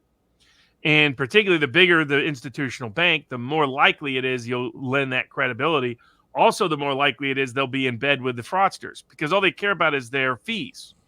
And I mean, that's why so many banks, I think we're up to third, fourth bank. It's written a big check in the Jeffrey Epstein connected cases. Why do you think that is? Right? It's because they were neck deep in Epstein's activity. Epstein got them involved in it. Let me play devil's advocate. I mean, quite literally for the banks. A lot of people are going to say they deal with thousands and thousands and hundreds of thousands of clients, and they're supposed to know their client and know. A law firm, you open up your account, they see money's going in and out, and I would not expect or even want the bank to be saying, "Hey, that was a big transfer that you just had." And I agree with that, and that's where you have to prove actual knowledge of the underlying fraud. So this is the aiding and abetting liability in the bank context for these various financial frauds and Ponzi's are generally very difficult to prove. So if you ever see them writing a check in a case, that means that there was evidence there that they did something. $3 billion. I mean, I didn't realize that Wells Fargo had such a bad reputation, had been sanctioned repeatedly. I've sued Wells Fargo a few times. Yeah. So I learned that. So they settled for $3.6 billion, and they got $1 million. What was it? $1 million in legal fees? It didn't sound like Yeah, enough. the legal fees were reasonable in the context. I mean, what it is these banks are often, because these people, these Ponzi schemers, promote themselves as access to investment banking services and private banking services for high-end clientele. And that's how you get so many of these. And really what it is the Ponzi schemer wants access to those people. And so does the bank. And that's where the bank often becomes complicit in the scam. And they often have actual knowledge. They're often given warnings specifically by complaining clients or customers. And they ignore them and often go to greater lengths to hide that evidence, because often the executive involved, his entire job and pay is based on maybe just that account. I mean, how did Epstein get away with it? The leading banks of the world were neck deep with him in it. Why? If you take the most innocent version of explanations, not that it's innocent, but more innocent than the alternative explanation of why the banks might be complicit, like the banks themselves would love to be involved in the extortion and bank extortion business. But putting that aside, it's because Epstein brought them high-end customer-client connections. And consequently, and that's their real bread and butter for many of these high-ranking bank executives, and they go to great lengths to cover for these guys. But the key thing with almost major criminal operations anywhere in the world is, despite the efforts to target crypto, despite the efforts to target cash, the reality is almost no major fraud or scam could happen in the world, nor most major crimes happen in the world, without the culpability and often the complicity of our leading global financial institutions. Luke Rudkowski put out a funny meme the other day, and it said they will quite literally blow up the world before letting us know who was on Epstein's client list. Yep. We can't get into it. We've done it a number of times. Excuse me, I'm choking on my own tongue here. Who do you think the connection to Mossad was in the relationship between Ghislaine Maxwell and Epstein? Was it Epstein or was it Ghislaine who had the connections? That Maxwell was connected to everybody. So Robert Maxwell escaped Europe early on, and he ended up with connection. I mean, there's allegations that he was connected to all sides during World War II. But putting that aside, there's no dispute post-World War II he had ties to MI6, the CIA, the Mossad, and the KGB. That's how he was able to do he did a lot of deals in Eastern and Central Europe during the Cold War era. That wasn't a coincidence. There were some allegations that the Mossad entrapped him, the other way around. But there was no doubt he was working for he had his hand in every till that could be out there. He was working for all the intel services at one time or another. And Ghislaine Maxwell presumably inherited those. There's no doubt of Epstein's connections to Mossad. There's not a lot of doubt of his connections to the CIA based on internal FBI documentation that listed him as an intelligence source as the reason not to pursue him in 2008 and give him a sweetheart deal. Dershowitz kind of accidentally let this out. I still don't think he's put it together. Dershowitz said he was introduced to Epstein by someone from the Rothschild family. So I was like, Rothschilds, bankers, Mossad, Epstein, sex scandal. I was like, I wonder if they were actually kind of putting Dershowitz in a deliberate position to try to see if they could have blackmail on Dershowitz. Unfortunately, the allegations against him turned out totally false. We predicted that. If you know Dershowitz, it doesn't fit the DNA at all. Well, people think that the underwear... It was like Ralph Nader. They're obsessed with Ralph Nader, and they kept sending prostitutes to him in the wrong places. I was like, send a prostitute to the library. Then you might be able to seduce him and sucker him. But, at a random place, Ralph Nader is like, what? Totally uninterested. What are you talking about? And it's not to defend Dershowitz. I mean, the whole thing about his underwear and the massage was in Florida. It wasn't on Epstein's Island. And but Maxwell lived a long life. I'm just looking this up now. He was, 68, so not that long. Robert Maxwell. Well, I mean, He expected to live longer. Fell off the boat that fell he off named. that boat right in the middle of the scam. He got caught stealing from people's pension funds. And he named But the boat. presumably he was going to implicate some powerful people to get himself out of that. And they said, "Hey, does the water look good out there? That's not an alligator you're looking at." Oh, so all that to bring that back to Epstein. The idea was that Epstein, might have had dirt on people, and we still don't know who the client list is, but they will apparently bring the world to war before letting us know who the clients were not on that trafficking that seems to have had no clients. Speaking of missing client list and donor list, a certain SBF is on trial, but not on trial for who he funneled a lot of that money to. Well, Robert, that's the question I'm going to ask you. So first, we're going to back this all the way up to the beginning. I see a dog. I see she's getting ready to do something in my office. He's on trial. It's like the trial is so not receiving the attention it probably warrants. That's terrible. Have you seen the Epstein meme in our locals live chat? Is it a hold on, let me go up here. No, not Magic Island, the airplane looks like a cartoon? No, it's the two cats. Okay, hold on. Okay. Well, I guess everyone who wants to see that in the Rumble chat is going to have to go over to vivabarneslaw.locals.com. Holy crap. Okay, so the SBF trial is ongoing now. SBF testified on Friday. Robert, what does provisional testimony not in front of the jury mean? I didn't understand that reading up on this. I'm not a fan of those. They went ahead and gambled with it, the defense lawyers. This judge is a political hack of a judge. I'm not a fan of this judge at all. He's been a political hack in many cases. And so what he said was he was unsure if a lot of the testimony of Sam Bankman-Fried would be relevant, and he didn't want to have to sit there and object and instruct the jury throughout the whole testimony, discard this, discard that. So he said, "I'm going to sneak preview." I'm not a fan of sneak previews. I've never been a fan of sneak previews. Now, the defense lawyers might have been okay with this because they thought, hey, we get to do a test run of seeing what the prosecutors ask them without the jury being there, so we can help prep them for actually. So they may have thought, given the unique personality of Sam Bankman-Fried, that he needs Adderall to even think, according to him, that may have made sense. Well, hold on. Let me see can I bring this up here? I had this. Do we see this?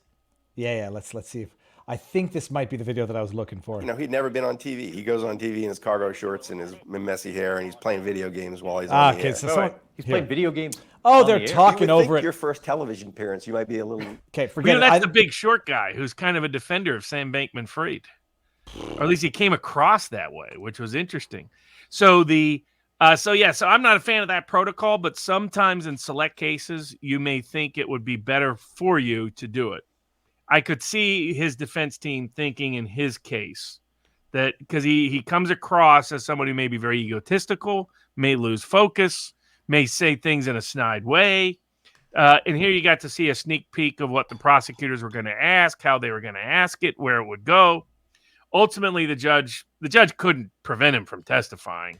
So it was all just about how testimony would be presented. And so ultimately he did testify, but the judge is such an arrogant judge, he acted like maybe he could somehow, which is preposterous. Criminal case, you can't stop a defendant from testifying in his own behalf. That just guarantees a reversal on appeal. Even our nitwit cowardice courts can understand that. And so, but it's interesting defense. He's got two lines of defense. One is it was mistakes, not fraud. I've tried that defense before at various degrees. But if that mistake is so fundamental, like not having what's the term, a risk exposure or try not to have fancy things. That's one thing.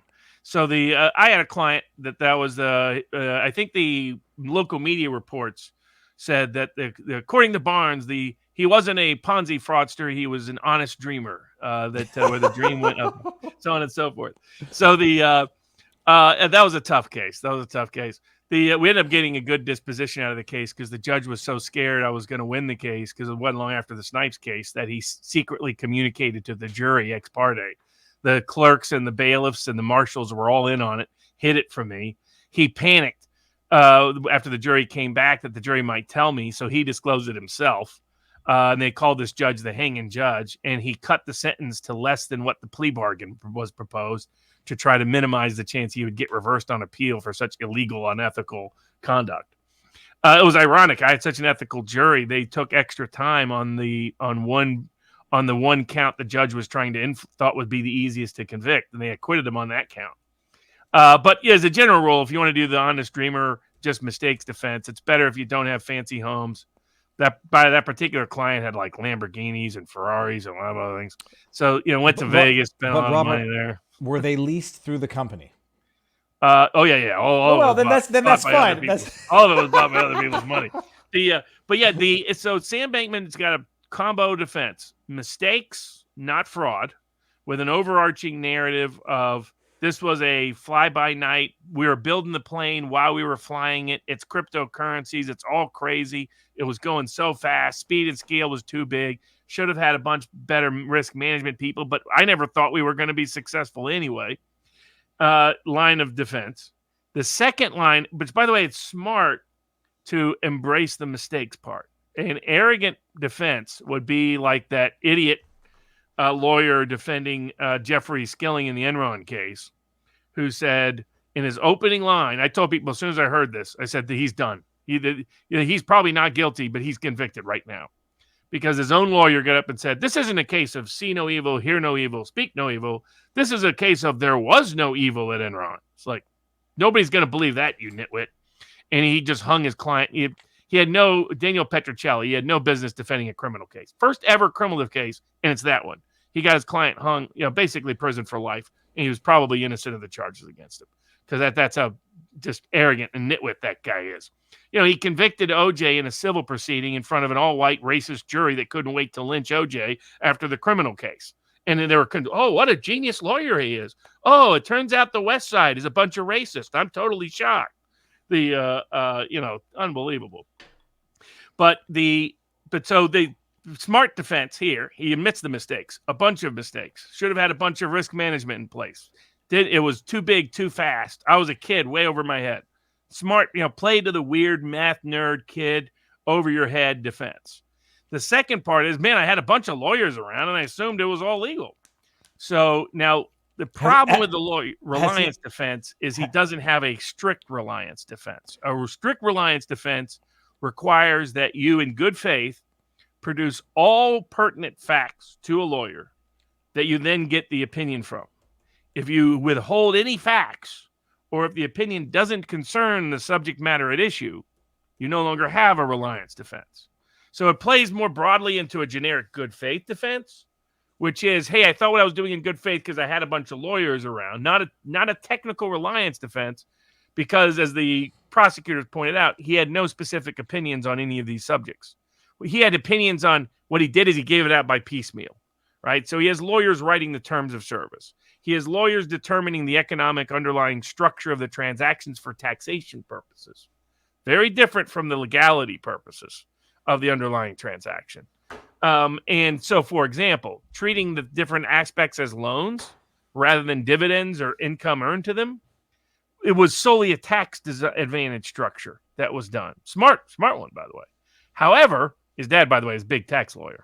And his dad was neck deep in all this. Stanford. His mom, by the way, where a lot of the money was going, for those folks that don't know, was for his mom running a bunch of NGOs that were out there promoting the 2020 election fraud. I mean, Robert, that were doing the election fraud. The secret of all this is Sam Bankman-Fried was the money bags for a huge election fraud in 2020. And all of that's been hidden because of how they structured his extradition from the Bahamas. And this is an article from NPR. We talked about this at the time. It's not just FTX Sam Bankman-Fried. His parents also face legal trouble. Yet somehow not yet. Not in any Joseph trouble. Bankman-Fried, they taught law at Stanford. Bankman is, according to his biography, a leading scholar in United States tax policy. We talked about this at the time. They devised the plans. And then what was it? It was called Bridge the Gap, I think, or True the Gap. What was the name of the mother's? True the Gap. So she was in charge of all these underlying NGOs that were involved in election fortification in 2020. I mean, that's the little secret from behind all of this. And he was such a brazen scam artist, and he got sideways with other people in the crypto community, so they exposed and ratted him out that he was, in fact, funding his entire investment operation with his clients' customer accounts. deposit accounts.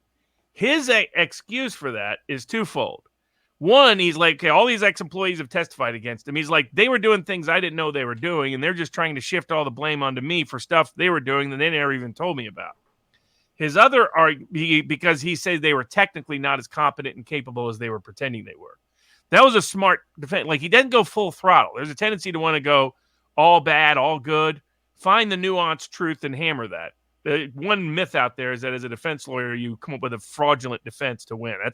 No, you find the truth that sets your client free. Sometimes the jury's willing to accept the moral truth of that. Sometimes they're not. Like, you might be legally and factually true and the jury not care from a moral narrative perspective. So if somebody doesn't pay their payroll taxes, and throughout the history of the country, they've always gone to prison if they're prosecuted, even if they have a complete legal and factual defense. Juries just don't care because they think you stole from mama's Medicare. That's not what's going on, but that's what they think. And so the same could be true here. So this case comes down to jury selection.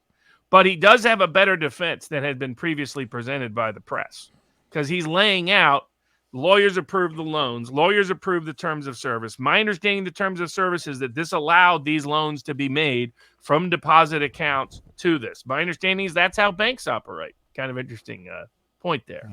That all banks are criminal operations in America writ large if you dig into it. But we just catch them in some of their more egregious crimes on a random basis. But so he's playing into and playing into an easy caricature of him and playing into a believable image of the witnesses who testified against him, such that the jurors could believe those witnesses to a degree and still believe he's not guilty of any criminal fraudulent intent, because that's the key issue in the trial. The limitation he has is he lived a very nice life during this time period. It was other people's money he was playing with. A bunch of ex-employees are pointing the finger at him.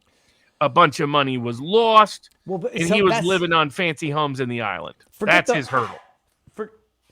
What are you doing here, dog? Get out of here. Forget the money that he spent on his properties. I mean, they can get that back. They're going to track down the money. Now, the mother's that's part of his defense, by the way. How quickly he cooperated, how quickly he turned over the assets, how quickly he volunteered everything. His Bahamian lawyer testified on his behalf. So but they're really anchoring on him, which is a heck of a gamble with a guy who's been so up and down in his personality and his public image. But where did the money go? Like, they're going to have to account for where the money went. It went to various... well, almost all of that's been excluded from the trial due to the indictment, due to the sweetheart deal they cut with him, and implicitly by extradition. By only they rushed... Now it's clear to me why they rushed to extradite him. Because I was like, why are they rushing to extradite this politically protected guy who's buddies with the SEC, whose family, whose funds helped elect Joe Biden president? Why are they doing that? It was to keep control over where the case might go. By extraditing him quickly on just the fraud charges, when they brought the illegal campaign contribution charges, they had to dismiss those because under extradition and the rule of specialty, they didn't negotiate them into the extradition before they extradited. That had to be in there. Otherwise, it's dismissed. No personal jurisdiction for those charges, nor did they ever try to, and you can't renew them. Robert, so they rushed the arrest and extradition to make sure nobody would ever hear or see what the scam was really all about. When you say rushed, is it rushed? Sorry, is it rushed or is it rushed? And this was all part of the scheme to ensure that those charges were not brought at the time? It was definitely all part of the scheme. I mean, he doesn't benefit from this because he faces federal prison for a long time, but the system did. And once it was out that this guy was a scam artist, they were afraid that some other prosecutor randomly, some state prosecutor, somebody else would go after him in ways that would go to the issues of how he was the fundraising tool for the Biden campaign of 2020, the underlying Biden campaign, the get out the vote campaign, get those dead people out, get those people voting who didn't know they were voting, get those felons voting, getting those kids voting, all of that machine was heavily funded by his source of funds. And so you had to keep a lid on that at least through 2024. How do you do that? You say, we're going to do justice and make sure we get Sam Bankman freed. And we're going to move to extradite him immediately and arrest him immediately on these horrendous fraud charges. And then, oh, golly gee, we can't bring these other charges? Well, what? We tried, but, didn't work out. I'm going back to what you said during one of the Bourbon with Barnes's last week, where you're like, you're always living a life as though they are trying to screw you at every step of the way. Who would be the one to object to this level of screwery in this particular circumstance? There's nobody, because there's nobody. Benefits him, benefits the government. Well, that was a black pill suppository that I was not expecting for the evening, Robert. Thank you. If and when, is there any chance of getting the financials just to show where the monies went? Yeah. Well, that's already happening separately with the receiver. So the receiver's getting all that money through the bankruptcy process. They control all of that. So the loudest, the people that know the system will get repaid. The people that don't know the system, that don't have sophisticated counsel, will be the ones that get stiffed. Phenomenal. It's rich or poor. It's good to be rich, and it's good to be politically connected. Well, all right. Mel Brooks. It's good to be the king. Oh man. Okay. Well, Robert, the Baltimore. Do we go to the Baltimore prosecutor trial? This is another classic case. Speaking of corruption. Yeah, it is a template and microcosm of corruption. Now, I read it. I was learning from scratch. I didn't know the names, and I know that there's a bigger stuff at play in this case. Other than the fact that, you have a Baltimore prosecutor not paying attention to the crimes of Baltimore, but, paying attention to other stuff, I was a little bit lost because there was too much to catch up on. What's the situation? I know the name means something to somebody who's been paying attention. I haven't to this. Who's the name?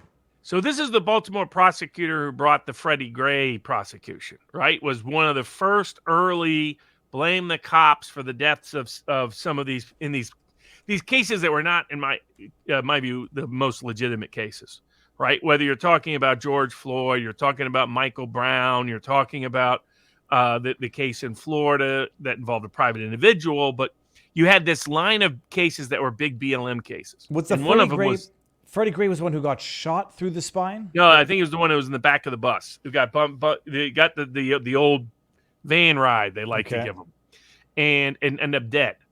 But wanted to blame all the cops, and it was clearly an excessive prosecution. But she was one of the early Soros prosecutors. But who and what she is, like the show The Wire, is all about Baltimore. The Baltimore press, the Baltimore politicians, the Baltimore police, and the Baltimore crime scene. And the show The Wire is great at doing all this. I used to quote The Wire a lot, and then I realized this quote could get misconstrued down the road. Because it was a line about how you can abuse power with fake wires, like you claim you got something on with a real wire, but a fake informant. You claim your informant is the source to cover up for illegal surveillance. I've caught this happening in real time in several cases of mine, where they were saying that this informant had magically all this information, and we would figure out this has to be illegal surveillance that they're disguising as coming from an informant. It's one of the favorite things police love to do. And because they have to keep it absolutely super duper secret who their informant is, then that's why they get to hide the fact there never was an informant and they were just illegally spying on people. So they even had cooked up stories years ago, local sheriffs and cops and police and others that were using the DEA's system of illegal surveillance on vehicles. And they would come up with totally fake stories to get warrants, arrests, and convictions. Almost nothing was done with it by the court system. Court system just pushed it aside like it didn't exist when this scandal broke. Despite inmates starting to raise the issue, because they're an unsympathetic group to raise the issue. So that's who she is, one of the early Soros prosecutors. You're going to see a template in what she's about and how all these people operate in the charges brought against her. So she's the prosecutor. She was married to an up-and-coming Baltimore city politician, city council member. They were going to be they're connected to the Kamala Harris political machine. And you can see how her brain thinks. And not only these politically motivated prosecutions, try to get everybody out on a petition, Coram Nobis, I think it was called, on pot charges before marijuana got. So very political. The murder rate was. So hold on. When she let everybody out on the pot charges, it was a purely a gesture because it was going to be legalized or decriminalized a year later. Okay, now I can understand what I read. That's who she is. So she was an early Soros prosecutor, politically choosing certain prosecutions, politically choosing not to pursue other ones, to remake the prosecutor's office into a tool to rewrite the law, to basically make it easier to be a street level criminal, to protect street level criminality. Was the net effect of all of her combined laws. in terms of who she was letting out, who she was not prosecuting, and who she was. If you aggressively prosecute police in marginal cases of police abuse, the police stop aggressively policing those communities, and the criminal element gets more power, gets more leverage.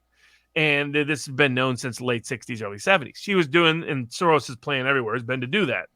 You can give you can give him the generous interpretation that he thinks this is an excess of criminal incarceration and so forth.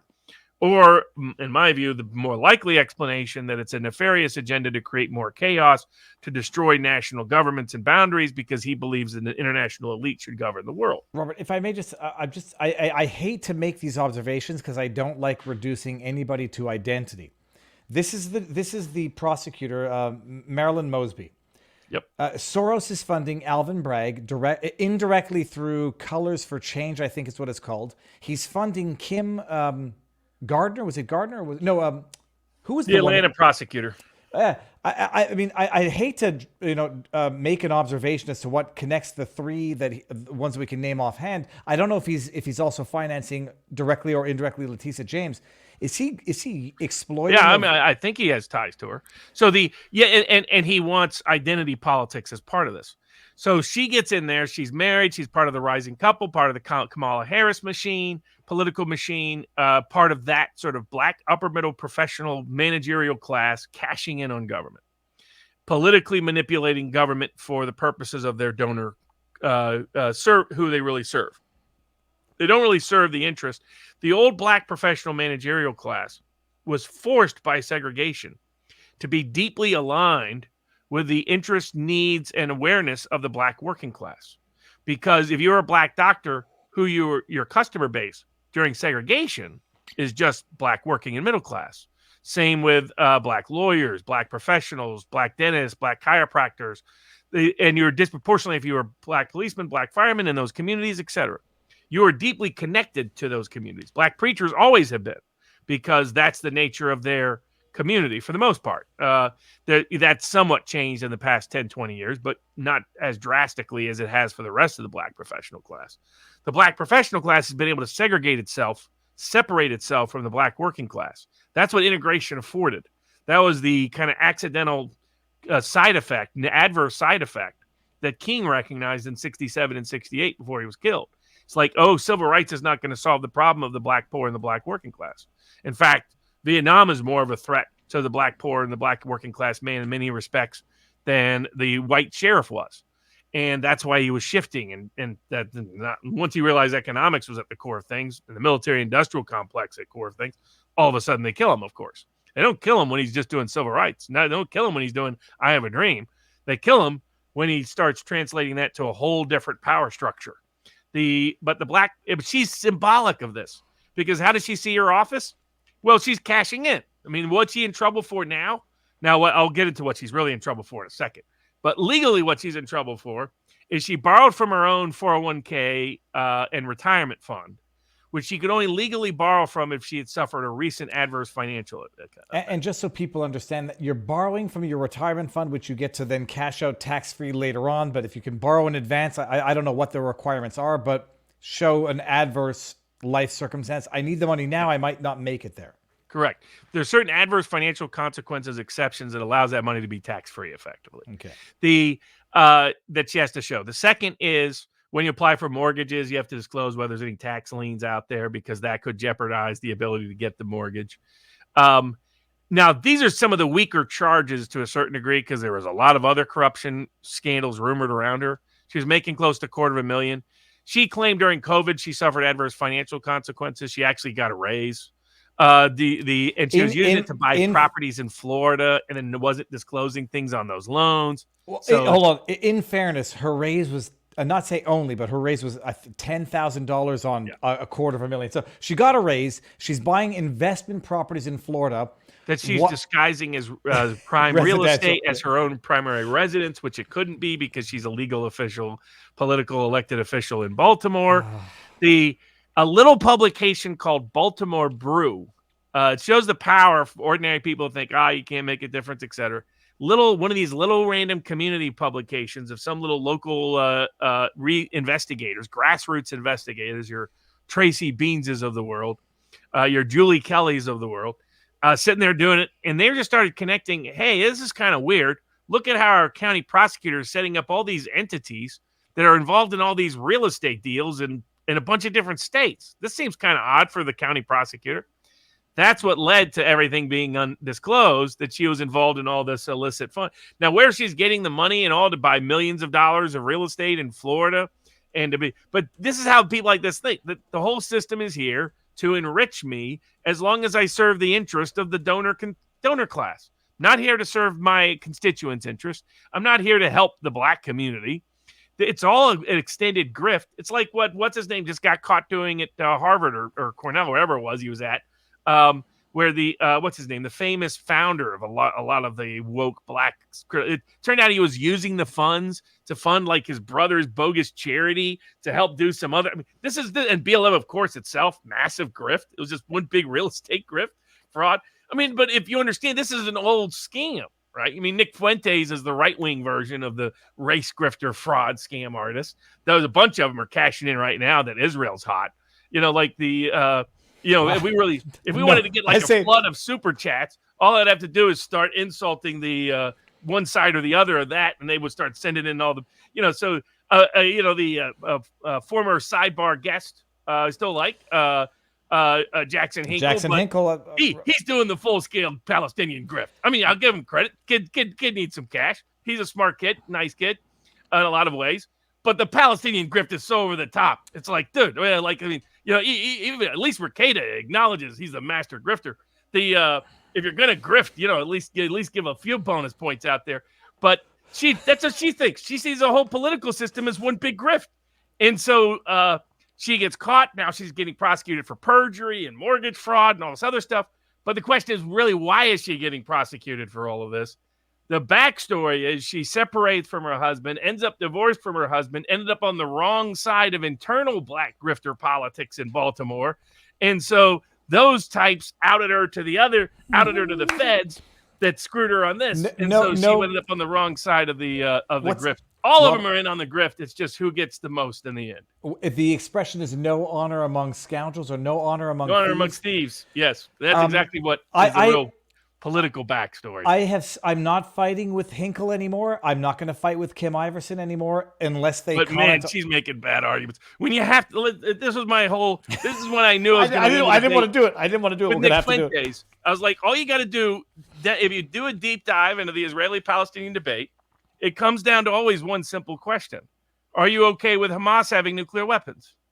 And if you're not, like any sane person would not be, then you have no choice in the end. You side with Hamas. Now, does that mean you have to get involved in the war? No. Does that mean you got to give them money? No. That just means that politically, when you're choosing between one or the other, if you're a UN representative, you can never side with Hamas because the end goal of Hamas is to control Israel, and that means controlling nuclear weapons, which is insane. And that's how you see Kim Iverson saying, it will be okay if Hamas takes over Israel. There won't be anything bad that could happen to the Jews. It's not like they've been expelled from every other Middle Eastern country, right? But these are the double-edged swords. Like people say, they've been expelled from every other country for a reason, and that's the argument. Okay. Okay. Well, then what about the Palestinians? I mean, they've been expelled from every other country too. They've been expelled when they're from their co-religionists.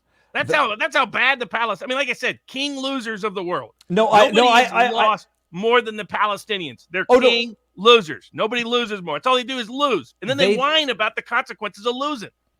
I have no doubt they've lost. I think they've been exploited as a people. There's no question about that. But with Kim Iverson, and then she says, well, the Jews can go back to the European countries from whence they came because and then everyone will peacefully coexist as if that makes sense. Hamas with nuclear weapons, Kim.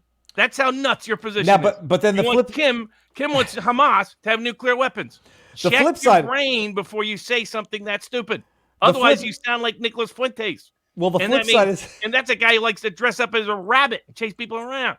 The flip side is nobody trusts Netanyahu, and as I don't. And then we'll say, I don't trust Netanyahu with nuclear weapons either, but his game is not like Hamas. I mean, I got lots of criticism with Netanyahu. Big difference between Netanyahu with nukes and Hamas with nukes. There's no question. What drives me nuts is I've never unfollowed anybody for reasons like this, I had to unfollow Hinkle and I had to unfollow Iverson. Yeah, the Because grift was getting big, but he's doing the grift is working for him. Well, It's working. Representative. That young population aligns with anything they think is anti-establishment, anti-globalist, and that's how it's like. Okay, you should check yourself when you're on the same side as Hamas. But, Robert, but to them, Hamas are the rebels, the revolutionary. That's how they can be. They can say they're communist, like Trump, and like Hamas. Those three things don't go together. Well, but in your young millennial Zoomer, it does. The grift works until it doesn't work. And my goodness, at some point, sooner than later, it's going to stop working, because when channels go from being channels to being bullhorns, and so cheap, obviously, what it irritated me a lot. It's not Kim Iverson and Hinkle. They're not after the truth. Period. Full stop. Whatever they say, they might be good-looking, young, eloquent. What's the word I'm looking for? Smooth talkers. They're not after the truth. Period. And that drove me nuts. And then I was done. Well, I think they think they are. No, I don't even. They do not think they are at this point in time. I do not think they are. But my goodness, the grift will work until it no longer works. It's interesting. Well, the reason why I say definitely it's to Iverson is we're seeing her in live time deal with these conflicts. And it's where you have to end up if you're honest on the topic. Now, you can be Aaron Mate and Max Blumenthal and, quite frankly, Glenn Greenwald and not really be honest on these topics. They haven't been historically. I know you take flack for that. You take flack for that. I'm going to have to... Because they're not. Scott Horton, they're not. Here's why I give Kim Iverson credit. She's acknowledging the ultimate objective of being pro-Palestinian. It means you're okay with the Hamas running the Israel government and population. And she's trying to excuse in her mind why that's okay. The problem is you really can't credibly for too long excuse that. But I'll give her credit for at least realizing that's the consequences of being pro-Palestinian. That's the consequence of being pro-Hamas. So that's why I give her more credit than I give Aaron Mate, who doesn't want to accept that. Max Blumenthal, who doesn't want to accept that. Glenn Greenwald, who doesn't want to accept that. There, at least Kim Iverson's being intellectually honest. I think her conclusion shows the absurdity of that position, but at least she's intellectually honest enough to reveal it. I will give the benefit of the doubt until I can no longer. When Kim says no state has the, quote, right to exist, and then I'll say, okay, well, that is by international law untenable. A state has the right to protect its borders. Then the argument is going to be, but Israel is violating international law after 1960. And I'll say, okay, fine. We can have that separate argument later, but you can't... Are you okay with Hamas having nukes or not? And if you're not, then you are only okay with a two-state solution that recognizes the Jewish majority to exist. And that means you rebut Hamas's very reason for existence. Yes, but I'm going to play a very, very big devil's advocate here at the risk of getting called names by members of my own community. We know that Netanyahu has had, by way of strategy, playing Hamas against the PLO. Oh, there's plenty of criticism of Israel. For the purposes of not allowing for the unindependent Palestinian state. And I'll have to argue with myself, to which I say, I'm not arguing with myself. Yes, I don't trust Netanyahu, period. For a number of reasons, call me whatever names you want. There are sound clips and quotes that prove this as a strategy that will undermine their response to what they're doing now. Oh, sure. And you got Netanyahu who wanted us to go into Iraq. Yep. Was constantly badgered for war with Iran, constantly gone into Syria, constantly gone into Lebanon. And I don't think those things have secured the peace of Israel. No, but that's very different from it's okay to be on Hamas's side, which means Israel no longer exists, which means Hamas, the ultimate goal of Hamas, is that they're in control of what Israel is currently in control of, not only the population, but nuclear weapons. And if you're not willing to embrace that, and this is like some people will ask me on the right, why should we care at all? And I was like, well, aside from the evangelical part of the right that likes the fact that Israel has recognized their ability to travel there to a land they consider of holy religious significance, even if we put that aside, it's mischaracterized as prophecy-supported politics, which is all hogwash. Michael Tracy needs to quit being lazy on topics like this. Just because you've got a few scattered people that you can find saying biblical prophecy are supporting Israel, that's not because that's why a bunch of evangelical Christians back Israel. Because historically, they didn't back at the beginning. They began to support Israel after Israel constantly allowed Christian trips to Israel for Christian purposes. By the way, when the Jordan controlled Jerusalem, Christians were banned from doing so. Christians in the old Christian quarter of Jerusalem were kicked out by the Arabs. We know how, this is the other problem that Kim Iverson at least is kind of addressing. We know what the Muslims would do if they were in charge because they have been in charge. And when they've been in charge, they've expelled everybody else. Lebanon, according to certain scholars like Chomsky, said back in the 60s was going to be the right example. Does anyone want to be like Lebanon today? What did they do to that Christian majority nation? Oh, did they cause constant civil wars? And who was the triggering cause? Might it have been the same Palestinians that cause conflict wherever they go? If you want to make an argument for the Palestinians can make that argument by having a civilized society, not a barbaric society, not causing war everywhere they go, not having some of the biggest bigoted, most prejudiced, most hateful population in the world by every public survey that's done, by every educational program they're involved in. The problems of the Palestinians are the Palestinians' fault. That's the bottom line. And the devil's the devil's advocate response to that is going to say, you live in squalid conditions for 70 years, 50 years. Now we can Whose blame fault it. is that? It's theirs. That's the question.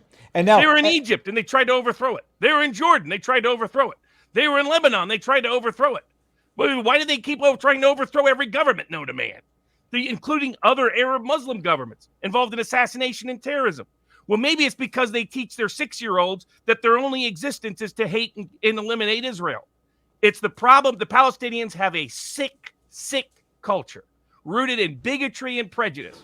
This is why they say they were just recently circulating how no gays will ever be allowed in Palestine. They'll kill them. What a great example, Kim Iverson. What a great example, Jackson Hinkle, of a country or government or society. But then Kim goes into, I went through and it was so beautiful and this and that. And like, I can give another example. Go move to Gaza Strip. Good luck with that. I don't do these things because some of these arguments are too personal to even raise publicly. But people who have had family and loved ones kidnapped and murdered by Hamas that were there as humanitarian. It's like, okay, what lesson have you learned? A lot of the people that died in the most recent Hamas attacks were there at a peace rally. Well, that's why they were at a peace event, and that's why they were there, including Americans, and when people ask me why we should care, here's the other reason. What's unique about Iran? What's unique about Hamas? What's unique about Hezbollah? Is it doesn't end with death to Israel. The next very chant is death to America. So it's like when Glenn Greenwald's like, how could anybody be opposed to Iran on the populist right side? Maybe because they chant death to my country on a routine and regular basis. Maybe because Hamas does. Maybe because Hezbollah does. Maybe because the Palestinians cheered 9/11. Sorry, I got zero sympathy for the Palestinian cause because of the Palestinians' own conduct. I take them at their word. They've told us for more than a century their only purpose of existence is not to have their own country, not to have a decent civilization, not to have a decent economy, but is to eliminate the presence of Jews from any majority state in the Middle East. They made that crystal clear. I take them at their word. That means they are unworthy of working with. And whatever happens to them is their own bad acts and their own bad doing. I said we weren't going to talk about this, Robert. I didn't want to talk about this. Damn it. Okay, well, that's it. That doesn't mean that they should go into Gaza. No, I don't understand doing what benefits Hamas. No, but Hamas needs victim porn. It feeds their entire movement. Well, it feeds the money. It feeds the volunteer. And how, Joel Pollack, do you eliminate Hamas? How do you eliminate an idea? How do you eliminate the support structure for that idea? By military means? No, you can't.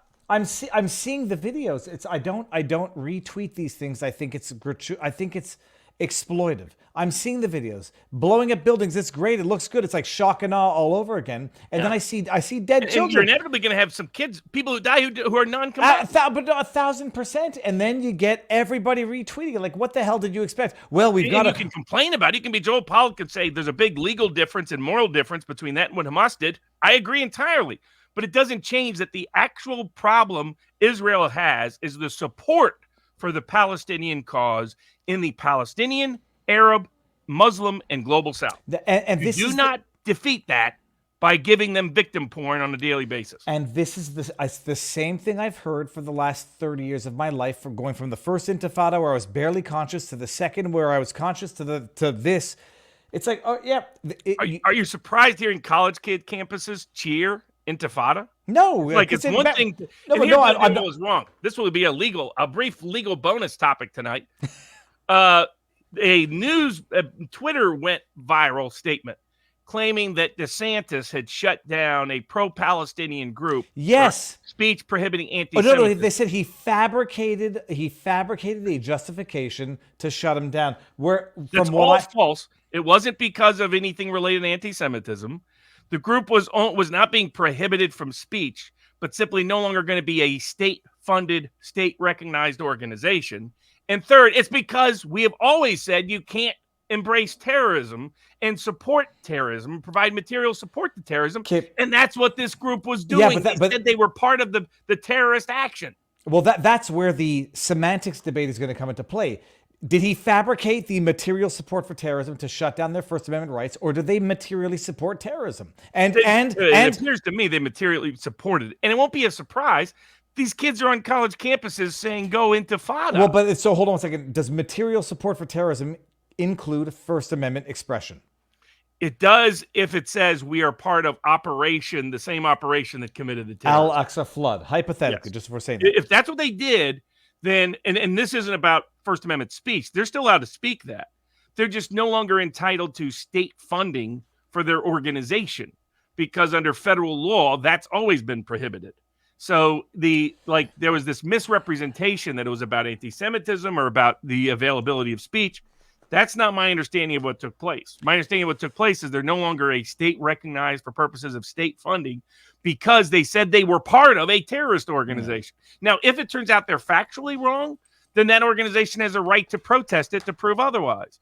But the allegation by Glenn Greenwald and others that this was just speech suppression, there are plenty of other good examples Greenwald can legitimately cite where people are being wrongfully targeted for speech. This was just not one of those examples. And it's a blind spot of Greenwald who doesn't want to admit these are terrorists who embrace terrorism on a routine and regular basis. Here I'll give credit to Michael Tracy. At least Tracy, who's otherwise critical of Israel and our involvement in support of it, admitted, he said, obviously Hamas is crazy. It's like, I mean, he goes, how is it controversial to point out Hamas is crazy? And yet the people he picked up who supported him because he was being anti-Israel were like, how dare you question this? And then we have a congresswoman who's unwilling to question Hamas. It's like, how is this controversial? Hamas, when it came to power, however it came to power, whatever people want to argue about who supported them when, it was Palestinians that voted them in. And when they got in, what did they say? They turned down billions of dollars because they said, we will not agree to anything our predecessors in the Palestinian organization have agreed to. We will not recognize Israel's right to exist. We will not recognize any of the Oslo Accords. I mean, they could have done that and got billions, yet they refused. I mean, they're sociopaths. They make the Klan look like a tea party. I mean, that's who these people are. And we have to be honest about both sides or we're never going to get anywhere with this. I didn't want to talk about this, Robert. It makes me very upset. It makes me very irritated as well because it's like it's the next. Because all the Jew haters are coming out. At least you're not Gad Saad in Montreal. I mean, he's getting all kinds of vitriol. No, but it's not the Jew haters in a serious immediate sense. It's just like the desecration of dialogue. And so you put a tweet out of something unrelated, and I'm getting called a Zionist. Like, okay, I mean, it's so stupid. It makes for discussion to be impossible. It's very discouraging. I believe there are psyops going on here in real time. I don't want to say Jackson Hinkle might be part of them. I believe there are players who are opportunistically jumping on this very divisive bandwagon. I believe there are players, bot accounts, just being sent out en masse to sow discord. And the amazing thing, I mean, the Palestinian narrative is a version of the woke narrative. It's the BLM narrative. It's entirely a victim narrative where they have no agency or authority. No, but I can understand. It's not that I can understand it. There's a certain portion that I can absolutely believe to be true. You live under squalor for 50 years. The only question is going to be, who do you blame the squalor on? They're going to say all on Israel. Others might say, and that's a bad narrative. That guarantees continued squalor. When you refuse to accept accountability, when you believe you have no inner agency, that's the only guarantee for your continued poor position. Otherwise, you can improve upon it. And this is where, like Christopher Lash's criticism, anybody that adopts a victim narrative doesn't actually have empathy with the people they are claiming as victims. They have contempt for them. That I 1000% agree with. Everybody, including those on social media, exploiting this for their tweets and their clicks, their engagement, are exploiting it and have contempt. Hey, suffer more. It's good for me. The flip side, Robert, is, oh, geez, Louise, I just forgot it. Well, the people who want. I mean, why were I agree again with Robert Kennedy on this. Why we're bombing places. Why we're proactively involved, why we got all these tanks, all these ships there. No, this is just inviting conflict, unnecessary conflict, and to expand this war beyond the scale. We should be telling Israel, don't go into Gaza, do surgical strikes, do what you can, but otherwise focus on your security and go back to the Trump path of separating out Arab-Muslim popular opinion from the anti-Israeli Israeli extermination cause of the Palestinians. And because if you would shift that into a Palestinian state cause, a true two-state solution cause, then which would happen as soon as these countries normalize relations with Israel, which is what Saudi Arabia was about to do until this incident occurred, which should tell you who profited, who gained, who was involved.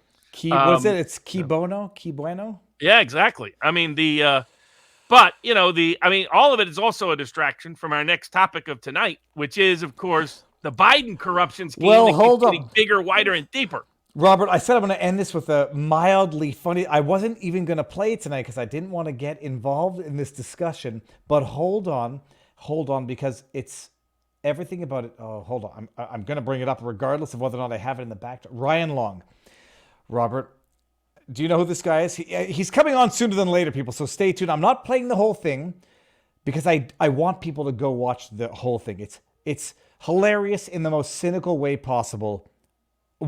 30 seconds. In discussing America's involvement in the Israel-Palestine conflict, Republican Senator Lindsey Graham has made a plea to Congress saying he just wants one more war and then won't ask again after that, he promises. Graham then went on to say that he hasn't asked them for a war since Ukraine, which was like forever ago, and it doesn't even have to be a big one. He just needs a little something to keep him regular, and then he'll be out of their hair, hand to God. When the topic of de-escalation and the possibility of working towards an agreement for a ceasefire and the safe return of the hostages came up, Lindsey Graham stood up and said, and I quote, "Come on, man, don't do this to me. You're killing me here. It doesn't even have to be a full war. We can even go with a measly proxy. I just need a little taste. Come on, guys, don't cock block me." Okay, listen, I don't want to have to beg, but I'll beg. Before getting down on his knees and continuing, all I'm asking for is a tiny little scuffle with Hamas and a quick little Donnybrook with Iran. I don't know what a Donnybrook is. I'm going to look it up after this.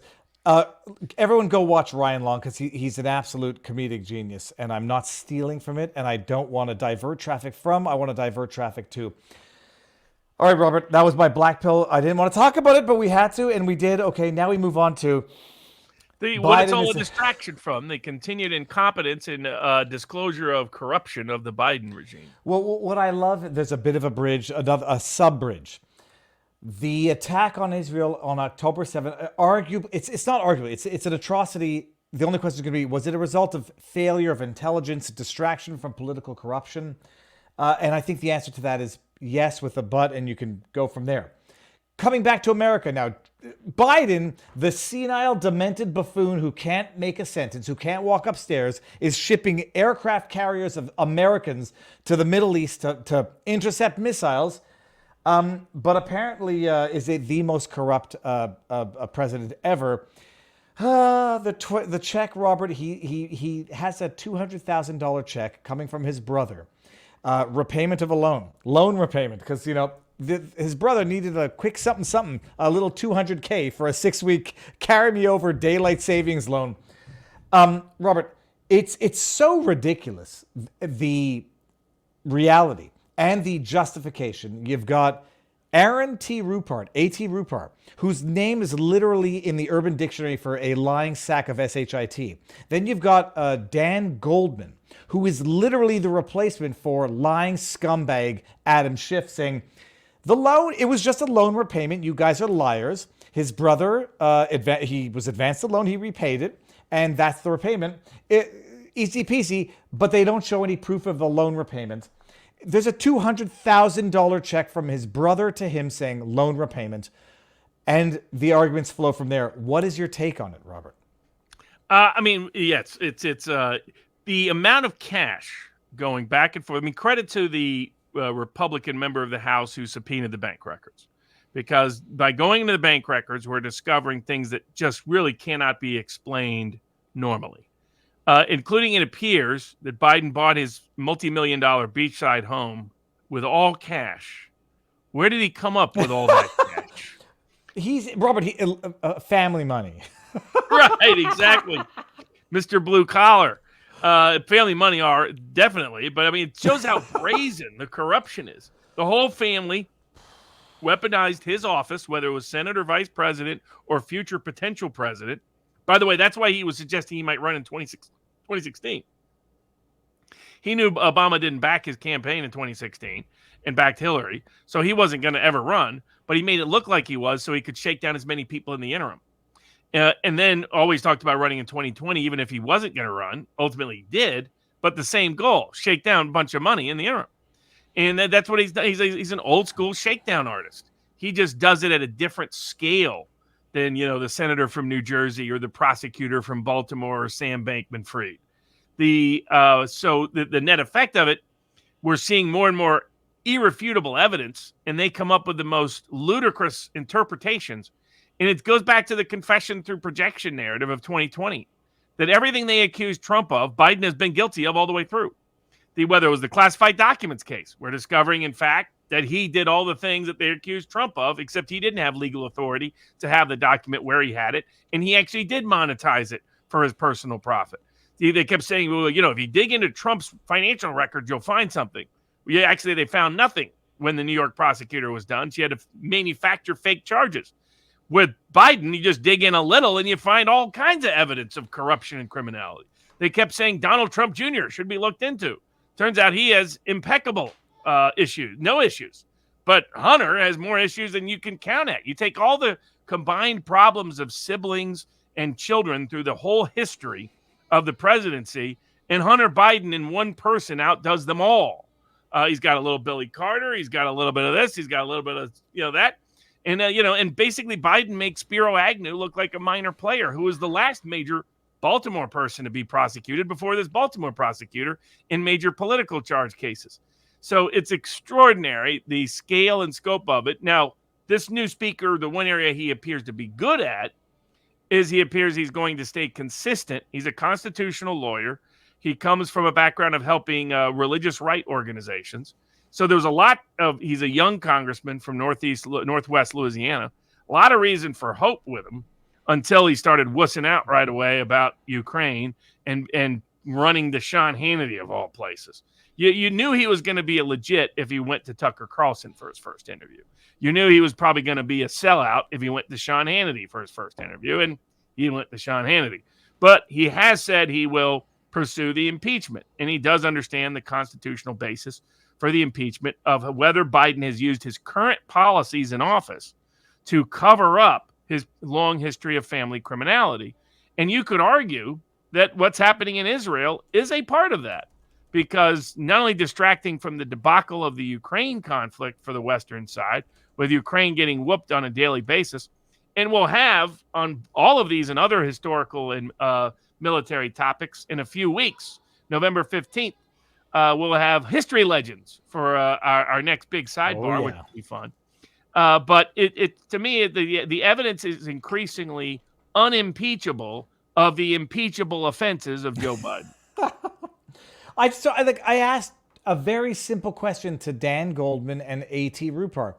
Show us the evidence of the loan that the brother that the loan that Biden advanced to his brother, a short-term 6 to 8 week loan. Just show us the evidence. I might have more questions, but just show us the evidence of the loan that was repaid. Failing AmeriCorps, Robert, one of the bigger scandals of the $200,000 also is that it was paid the day that AmeriCorps, a company in financial distress, wired the money or sent the money to Joe Biden's brother. Are you familiar with the details of that or not? Not necessarily. Not with all the details, no. But it's part of the. I mean, not only that. Remember Hunter Biden and all the shell entities he had. Yes. Connected to Ukraine and the rest. And remember, some of those shell entities ended up connecting to bioweapons research in eastern Ukraine. where they were experimenting on the Russian population there in the same disputed, controverted regions.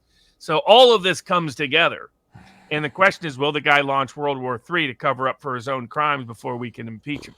Now, I don't think he will be removed because of the Senate. Too many Democrats in the Senate will pardon anything he does, as has already been evident and manifest. And even though Newsom was pretending to playing president and visiting Xi in China, I don't know if it really helps Newsom's cause to look so buddy-buddy with Xi. And I mean, I don't know. It was like, which constituency is he playing to? I think he's trying to get other than pretending he's president. No, he's trying to hook Swallow back up with Fang Fang. Sorry, that's a bad joke. I shouldn't have made that joke. I feel immediately guilty for having made that. Okay, done. Fine. Now we got 4 fun topics. We had 2 topics for the show and then 3 topics for the after party at vivabarneslaw.locals.com. And this Sports Picks is a separate site that I run for people who want political and sports betting information, promoting it tonight. But and Soccernomics, a fun book about the great sport of European world football. But hold on, Robert. Ethan has the right size. He could be probably a pretty good soccer player. He will be a wrestler, but I'm not sure that he wanted to be a wrestler. All right, you want him violent. You want him that's the thing. And knowing how to attack. The cauliflower ears were always the pitfall of wrestling. I got in real time a definition of Donnybrook, and it's a free-for-all, a usually public quarrel or dispute. Never heard that word in my entire life. Now I know what it means. All right, yeah, we got reggae, we got magic mushrooms, we got statute of limitations, we got benzene shampoo, and we got trans and kids sports.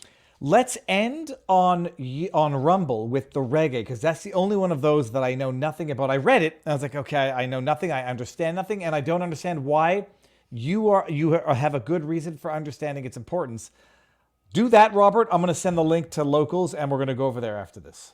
All right. And remember, if you want us to answer any question, any tip of $5 or more, we will try to answer at vivabarneslaw.locals.com. So there's I think it's called a reggaeton. I don't know if I'm pronouncing it right, but it's a particular brand of reggae that the foundation of which was in the late 80s by a couple of reggae musicians who, my understanding, because I'm musically more limited than you are, it's a drug rhythm drum rhythm. It might have been inspired. It may have also been a drug rhythm if you know reggae. Years ago, I got a client who was big into like some sort of alternative medicine space. And first time I met him, he's like, he saw my hat and he's like, okay, you're with me. No problems. I'm ready to hire you. I had no idea. I was wearing like this reggae symbol hat that I picked up because I thought it was cool in Malibu. Where Matt Perry, I guess, just passed away. But apparently it's a drum rhythm in the song that created the foundation of reggaeton. It's my understanding.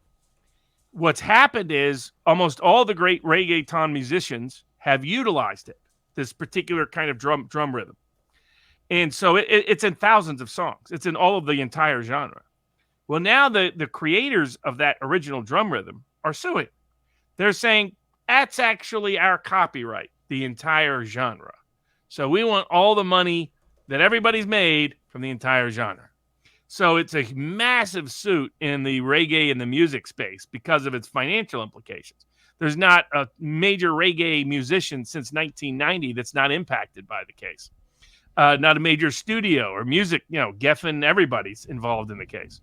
But the key question is going to be, I think because of the scale of the impact, judges are going to be scared from getting involved. Yeah, it sounds like they're trying to, protect the blues structure. Let's just hear this. I'm going to refresh this. Okay, let's just hear what this is. Once I heard it, I knew exactly what it was. Reggaeton. That rhythm was created by 2 musicians in 1989 in Jamaica, or a song that they did. It's been copied ever since. Wait, hold on, Robert. I saw a fish. Okay, sorry. I'm going to stop that. Sorry. So the question is I think because it impacts an entire genre, judges are going to be scared of the consequence, of the financial consequence of saying that that's actually copyrighted material. But the legal issue is going to be whether or not that particular rhythm, that part of that combination of musical notes in that manner with that drum rhythm, whether that's even subject to copyright protection. Because the argument is that's common music, not specific musical notes sufficient to be copyrightable. Yeah. And that's going to be the legal dispute. It's going to impact the entire music industry writ large. Now I forget how the Katy Perry Dark Horse actually turned out. I remember thinking that I was shocked by the results at the time. That sounds like, if that's protectable, that sounds like it might have been ripped off from blues in general. It sounds... All right, that's interesting. Robert, let me share the link for vivabarneslaw.locals.com. Yeah, we got magic mushrooms. Are they going to make the DEA schedule? We got the statute of limitations when an injury is not always an injury. We got whether benzene might be in your shampoo. And we got will they let trans in kids' sports? And just to whet everyone's appetite on the mushrooms, it's changing it from Schedule 1, non-medicinal, to Schedule 2. The benzene, is it causing cancer? That's it. With that said, Robert, what appearances do you have coming up this week, if any? Oh no, I'm going to be in Florida for the for the premiere of the Rumble special premiere of the Police State, the one that's the live premiere at Mar-a-Lago, which I assume is still going on. Now that I think about it, I'm going too. I don't know that I had that in my agenda. It's there. I'm going. Yeah, it's Wednesday night, I believe, isn't it? Okay, Wednesday night. So long as it's son of a beast thing, I might have double booked myself. Halloween is Tuesday night. Okay, well, no, I didn't double book myself with Halloween, but we'll see. I'm gonna have to go check my agenda right now. And although we're gonna see each other, then I'll be at Children's Health Defense Conference in Savannah, Georgia, this coming weekend, and then I got to fly up to Cleveland, Akron, Ohio, to meet with the Justice Department prosecutors in the Brooke Jackson case to see whether the Justice Department might do their job. You never know.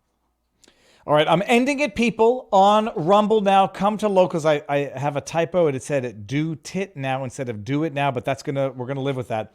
Ending it on Rumble, vivabarneslaw.locals.com.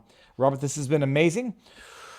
I don't feel any better, but whatever. At least I know more now. Ending on Rumble in 5, 4, 3, 2, 1. Going to locals, and I'll see you there, people. Peace out. Enjoy the weekend. Booyah. All right, Robert. I'm still on the Epstein, not Epstein cat meme. Okay, so before we get into the subject matter, I'm going to go scroll all the way up to the tipped questions and get as many as I can before I lose my salivation in my throat. Smartest man says, media omitted not the Nazis to smear Trump into Charlottesville. Best way to beat the lie of omission is to play the omission in their faces and demand apology right then and there. Would Trump have won 2020 election had he played the Charlottesville Nazi smear card? No, he would have won 2020 had they not played the Hunter Biden bullshit cover-up. The professor from the Trump Taj Mahal. There's a link there. Can he still use the Nazi lie of omission to make the Dems apologize in 2024? I'll say no. I mean, he can continue to raise it in the court of public opinion, but it will be a secondary issue compared to all the other issues. Use Invidious to watch YouTube privately and for free. That's from G. Pumakis. $10 from Toy Tow Trucks. Barnes in a fantasy world where Viva agrees to do a charity boxing match. Barnes in a fantasy world where Viva agrees to do a boxing match. Who is the opponent? George St. Pierre, period. End of discussion. Or maybe Justin Trudeau. Oh, that would be or Justin Castro. I would do. I'd like to say I would do Trudeau, but that's gross and has a double meaning, unintended. Bill Brown says, "What you believe to be true, is it true, or do you just believe that it's true because you were taught it's true and never looked any further?" I'm going to say the latter, 1,000%. Not knowing who's in that picture that I'm looking at. I'm going to actually skip to the ones that are 5 because there's a lot here. Brooke Jackson X'd that the DOJ wants to meet with her and her lawyers, Barnes Mendenhall. Can you provide an update on the case? I think you just did-ish. Dandy Boy 5, $10 says, loved your Public Square interview. Oh, that was great. The guy's amazing. Michael Seifert. I bought great shaving kits, cigars, and gun belts. I was going to show you. Yeah, he should be a future sponsor. The dude is smart beyond... He's amazing, and we'll see. The wheels are in motion, Jerry. I think Robert Barnes is way too optimistic. The U.S. will collapse. The problem will be that what will come next. Will it be better or worse, says Jeanette Victoria. Dread Robert says, who are the judges Barnes has confidence in will step in, or if they step in, what would they do in accordance with the Constitution and the law, Dread Roberts? That's somebody in the judiciary. So we'll see. Probably ultimately comes down to the Supreme Court, whether they'll take proactive action or not. NetJez $5 says, Viva, it's Vivek as in cake, Vegas attendee, not just as in Jessica. Dude, I will mispronunciate the way the names that I want. I know it's Vivek, actually, because I've seen him say it, and I should make sure to say it properly. Jeanette Vittori says, I've been in an old Soviet prison in Kiev, Ukraine. Jeanette, now I know who you are. We met in Chattanooga. Yeah, Chattanooga. The day after the event, when I was doing my one last tour on the way out to the airport. There was no difference. I was in solitary confinement for over 2 weeks, and Jeanette, you didn't win this week. One day you're going to win, or we're just going to schedule this. They took my seizure medication. At least in Kiev, it was only 3 days, and they didn't take my meds for me. The guards in the U.S. were mean and bullies. In Kiev, they were mostly disinterested. Yeah, it's often true.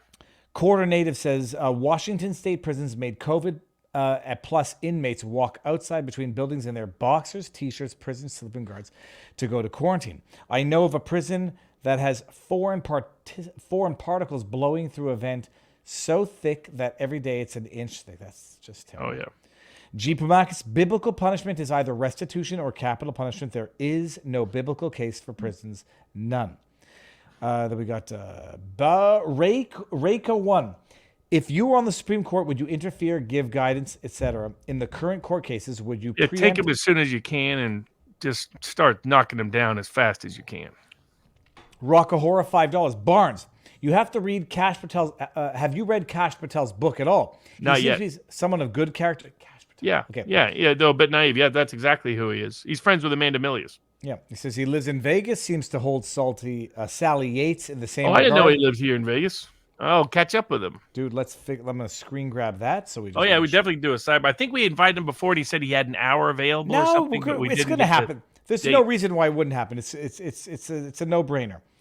YL Dreamin', y'all dreaming. I get it now. MG, my son's cancer wasn't treated. Then he was dying, and they didn't let us know until the doctors insisted they could no longer treat him without family, as he could no longer consent. It was horrible. The first thing he said when he saw us was he thought we hated him because we couldn't come, and he was so sick.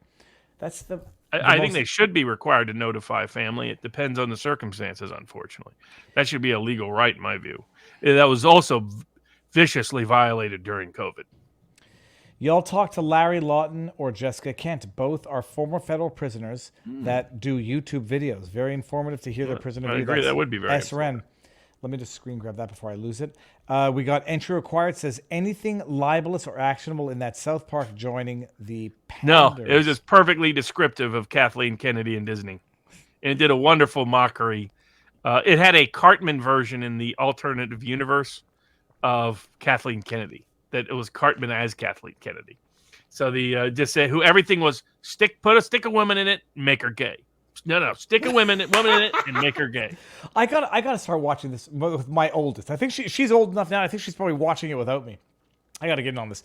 Love you, Barnes. You may be sorry. I'm sitting up. My sciatic is hurting me. Love you, Barnes. You may very be right on the Petrocelli Enron, but I would have a few words on the OJ civil trial. I would never own those guys' ugly ass shoes as he walks the Bills sideline with his Bruno Mollies. He killed her. Rockahora says, have either of you looked into the case of Turtle Boy up in Boston? Independent journalist who's been investigating a current case involving a murder cover-up by the police department is now facing charges up to 20 years himself. Young YouTube lawyer. Oh, I know Lauren. I'm not lying. I know the name. Lauren DeLunga, I think, has been covering it and might be worth looking into. I got it. Then we're going to go down here. Well, hold on. I saw this. It would be grateful to see you in Israel-Palestine. I don't like talking that stuff anyhow. That was from Gigam. Okay, now we got Vrooman, $5. Why do so many other countries hate the Jews? Is it just the Muslim countries, Turkey? No, it's not just the Muslim countries because it's Spain, France. And the question is why? They're a religious minority who was constantly scapegoated by the powers that be within because they're a religious minority. It's not all that complicated. So Turkey is a Muslim country.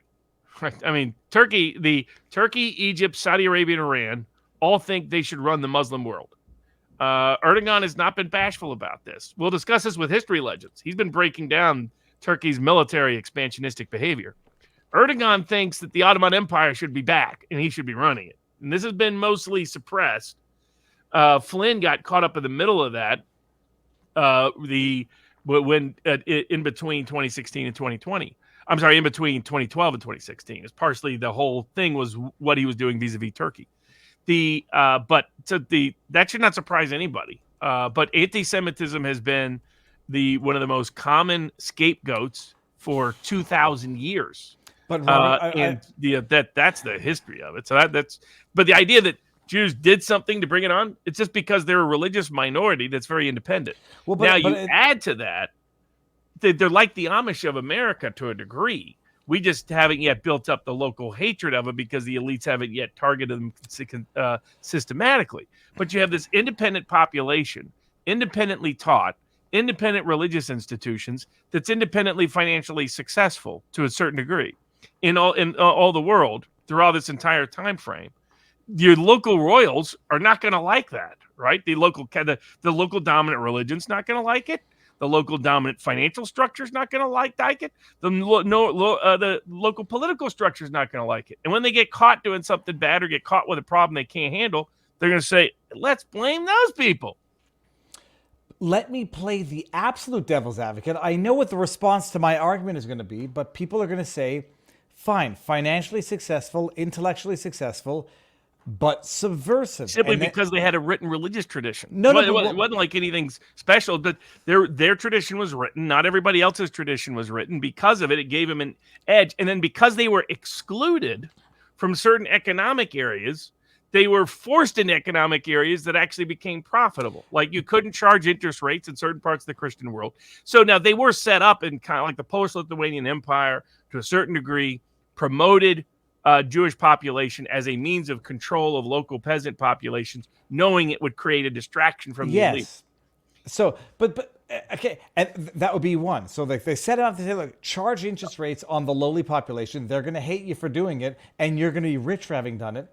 And then fast forward, just hypothetically, to Donald Trump impeachment, where you have the response is going to be there's as many Jews defending Trump as there are prosecuting Trump, but there's going to say Vindman, Schiff, Nadler, Boxer, Feinstein, everyone involved in undermining democracy as we knew it, or at least the key players are Jewish, even if the key players defending Trump also might happen to be Jewish or there's overrepresentation.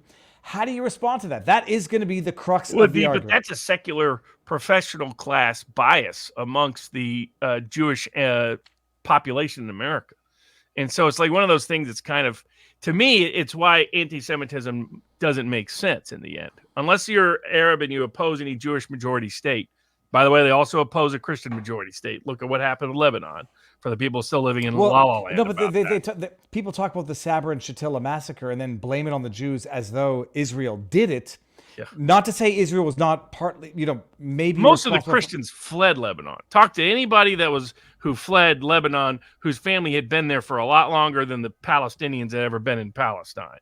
You'll hear horror story after horror story related to a combination of Syria and now over time they've all been on everybody's side. Since the 1980s, when they all keep changing sides, you can find some historical time frame where the Maronite militias were on the side of Hezbollah, or Maronite militias were on the side of Syria, or Maronite. It varied because they were all competing with a bunch of different groups for power. But you go back before all of that, most of the Maronite Christians fled because of the behavior of the Muslim majority. I mean, the First Crusades were a response to Muslim prosecution and persecution of the Maronite Christians, not so much Jews, that was part of the rationalization and justification for the First Crusades. So so it goes way, way back. But the main reason, what distinguishes Jews? They're a minority religion. They're a minority religion in a large part that have a big enough population, often 1, 2, 3, 4%. And that's what makes them convenient scapegoats. But in modern America, what does that even mean? I mean, the most secular Jew, most Jews are secular. Most of them are Democrat. Most of them being Jewish means nothing. It has nothing to do with their identity. Most of their Democrat is what I don't think most people truly understand.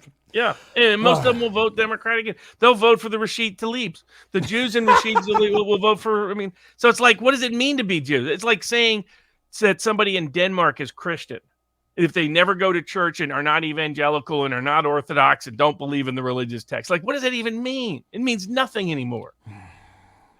Okay, Moon does, by the way. Moon does. I've seen you. I got your message, and I'm gonna read this. It says, appreciate your balanced view about this divine issue. Been trying to contact you about the business sponsoring your show. Sent from an email under the topic of other. I got it, and I'm gonna get in touch with you and then put you in touch with the guy that does the stuff. It's not me. Barnes is on fire, says Tim Good. Bass Tracker says Chris Ray and Sally Yates are significant parts of the Old Boy Network that controls politics, justice in Georgia. This includes all high-end Atlanta law firms. Many Trump defenders have hired high-end Atlanta law firms who are predisposed to misadvise them in order to get to Trump. I agree. Tim Good, fire emoji, fire emoji. I'm not going to read all this. 25 fire emojis. 24. It's even. Torgo White says, Barnes, can you expand on what your perspective on what criminal punishment should look like in the U.S., perhaps a Barnes Law School episode? That'd be a good one. Sure. Yeah, I mean, it would focus on rehabilitation and deterrence. It would focus really on deterrence, for which I'm not a rehabilitation because of, oh, I feel bad for this person. For rehabilitation because it produces a productive person that leads to better deterrence. You know, it's common that I learned what I learned from the Native American tribes and how the elders did justice in the system that I was part of, that I got to witness and experience. And I was like, this makes so much more sense than everything we do. And since then have been much more inclined towards that. And then while I disagree with aspects of Michel Foucault, he did understand our prison system well, and in ways that expose deep problems about what it represents to the state, what it represents of society to allow its power. So I agree with a lot of Foucault's critiques on the prison system. And then we got, hold on, let me go back to the screen. Bass Tracker, isn't Hamas more of a U.S. proxy war via Qatar than an Iranian proxy? U.S. controls and launders their financial support for Hamas through Qatar. Depends on which way you look at it. I mean, the Qatar is definitely deeply invested, and Qatar spends a lot of money in the U.S., a lot of money. So, and they choose to promote Hamas, and the U.S. turns a blind eye. Why that is it Qatar's money? Is it something else? You know, but I think the one thing that I'm a very big critic of all of these. I have a hush-hush on the rise of Islamofascism and its complicity with Western intelligence. I'm a big critic of all these things. Well, the one thing a lot of them sometimes want to end it there and ignore Palestinian agency. Palestinians have chosen Hamas. Palestinians have chosen this course of action, and we shouldn't ignore that. It's the biggest hurdle to peace. Is not all the shenanigans by our intelligence agencies. The biggest hurt, if that ended tomorrow, this problem still exists in Palestine and Israel. And it's because of the Palestinian belief structure. And as long as they believe to be Palestinian, to be an Arab nationalist, means no Israel can exist, no Jewish majority Israel can exist, then you're not going to solve the problem. All right, and we got Bass Tracker, make Ukraine Russia again. I should preface this. I do not necessarily agree with the positions I'm reading. I'm just reading the chat. Don't even leave a patch called Ukraine. Let it remain a NATO and carpetbagger playground and money laundering. Yeah, the problem is, unless he wants the same problem Israel has with Palestine, then he can't do that because the Western Ukraine hates Russia and hates Russians and has for more than a century.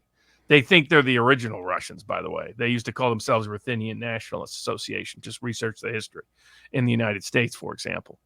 Anybody that thinks Putin wants to be sitting on Western Ukraine hasn't been paying attention. So I understand the logic. Scott Ritter's made that argument. I guarantee you he wants nothing to do with that. He wants the Poles to be stuck with him. What are the odds we'll get a Senate impeachment trial of Biden, says _Tony. I think over 50-50. Robert, there are a lot of people who think that Newsom will announce his candidacy for president after the debate between him and DeSantis. I'm going to go to that, by the way, people. I know you don't believe that. They will swap out Biden. Why are they debating? I mean, DeSantis to promote himself and Newsom to promote himself. I'm sure Newsom would love to be president. It doesn't matter. That's the He's thing. less popular than Biden by a big margin. He has no chance of beating Trump. None. It's a win-win situation for Newsom. Like, he's got nothing to lose. Do it. Right. It's publicity. But don't expect him to run. He's not going to run and lose. That's not. If he ran against Biden, Biden would crush him. So it's not worth his time. Fantastic he wants realist. Biden to just go away. Fantastic realist says you should get law professor Glenn Reynolds, otherwise known blogger as Instapundit, on for. Yeah, I know Glenn. Yeah, you teach at UTK, Tennessee. Robert Barnes, the reggae lawsuit reminds me of this programmer who generated every 8 notes melody combination possible. Would that have a legal value? According to this suit, it would. Now I'm going to refresh because I don't know if I'm not yet at the most recent bottom of those tips. I can't believe I haven't been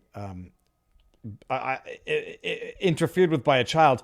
Nancy P. We'll get to the end. Bass Tracker. People cop out and say they've been fighting for thousands of years. They begin with the Philistines, but skip 3,000 years when Jews and Arabs got along to the 20th century when Europe screwed everything up. It was kind of Europe. It was really the misdirection of pan-Arab nationalism. So because this really arose at the end of the 19th century during the latter stage of the Ottoman Empire, when the Arab world was wondering, why are we declining? And the conclusion of certain clerks, that was the foundation of the idea behind Muslim Brotherhood, it's because we've abandoned a strict interpretation of Islam, and it's because we've failed to politicize Islam. That was the foundation for all of this. That then transformed into a form of Arab nationalism that was Greater Syria and everything else after World War I. When those projects failed and the various royal regimes, the Jordanian regime was at the throat of the Saudi regime. Some of that you can blame on British and French intermingling in the Middle East and picking winners and losers and being on both sides at all times, which they did all the way through, but not entirely. Some of it was due to the Arab world, Muslim world misinterpreted their own history. It wasn't due to a lack of strict politicized Islam that the Ottoman Empire had declined. It was due to entirely other things.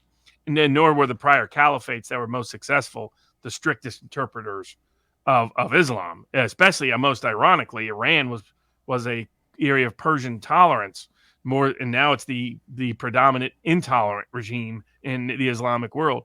But what happened when they didn't work is they said it's the presence of Jews, the presence of Christians in the Arab world, that's our problem.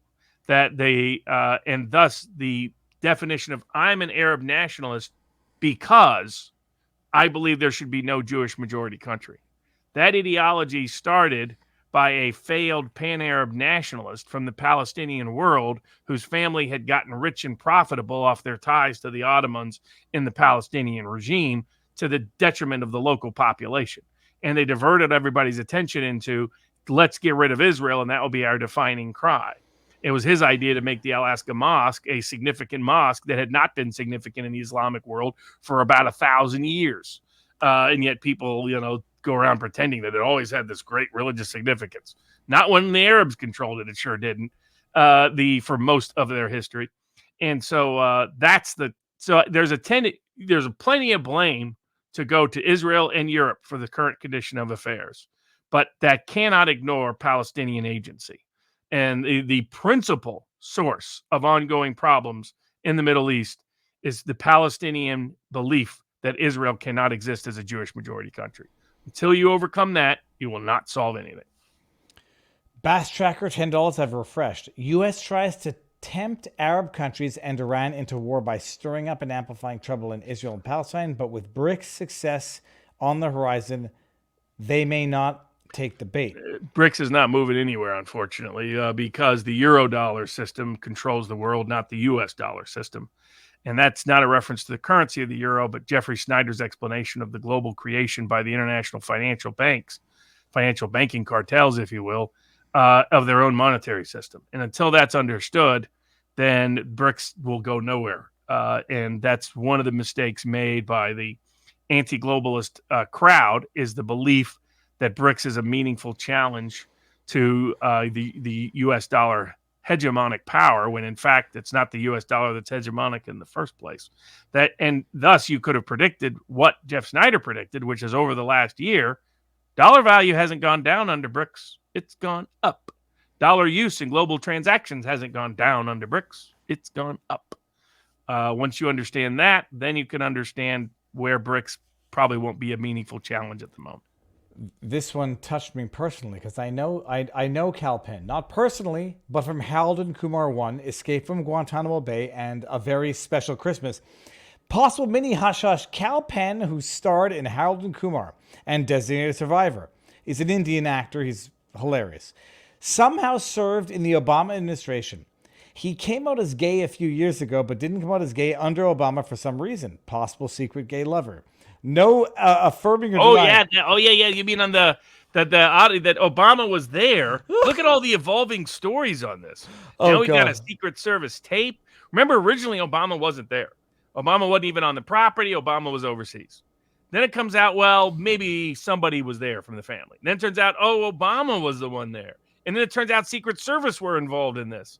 I mean, clearly something happened. What did this guy see that a guy who couldn't swim decided to go paddleboarding at night? I'm going to go with the most simple explanation. They were doing drugs and he fell under the water unconscious and died. And that's it. Period. That's a fair one. That's a possible one. That's more explicable than a guy who can't swim deciding to paddleboard at night. 8 feet of on water his own without. Robert, I did triathlons. I did a triathlon doggy paddle. 45 minutes it took me to do the whatever it was. There was an Olympics. It was an Olympic length. I did it. No, nobody, unless you bang your head. But then I heard the audio recording. I talked about it last week. There's a drowning issue. Means it's ongoing. It doesn't make sense. But I'll get, dude. If Kal Penn would come on, my hush hush version of that was. I don't know if I put out a full hush hush version, but we're exclusive to locals at the moment. So my theory was who to blame. Think about it. Robert, this is going on YouTube tomorrow morning, so don't say anything you don't want. Okay. So you have to go to vivabarneslaw.locals.com to find out who's really responsible for the drowning. Royco1 says, George Soros, by funding all of the blue DAs, what is his end game? We've got chaos. He believes there should be no borders, and he doesn't believe in national governments. He believes that there should be he's been open about this. There should be an international small elite that governs the entire world. And he wants to create the conditions for that to occur. And part of that is destabilizing existing institutions, for which chaos and crime help facilitate. Rockahora says, Ricada and DeLonga and Turtle Boy, with an I, not a Y, on like 5 months ago, they gave a rundown on the story. Here's the link. Barnes Patel had a story about a Fed judge taking him to task for lack of decorum via his outfit. Any similar experience? Oh, yes. I mean, but there was once that I damaged my suit pants on the way to court, so I had to change to jeans. But I had no time. It was midway to court. Judge just went berserk on me wearing jeans into the courtroom. I was like, I had to wear because the pants got destroyed. They got caught and tore them up. But the judge was a total prick. So wasn't a surprise. I still have, I think a lot of that's nonsense. But it is what it is. So I've been told that my wife left to pick up my kid. There's food in the oven. A child had a meltdown. Otherwise, had a good night. Okay, skip all that. Robert, hold on one second.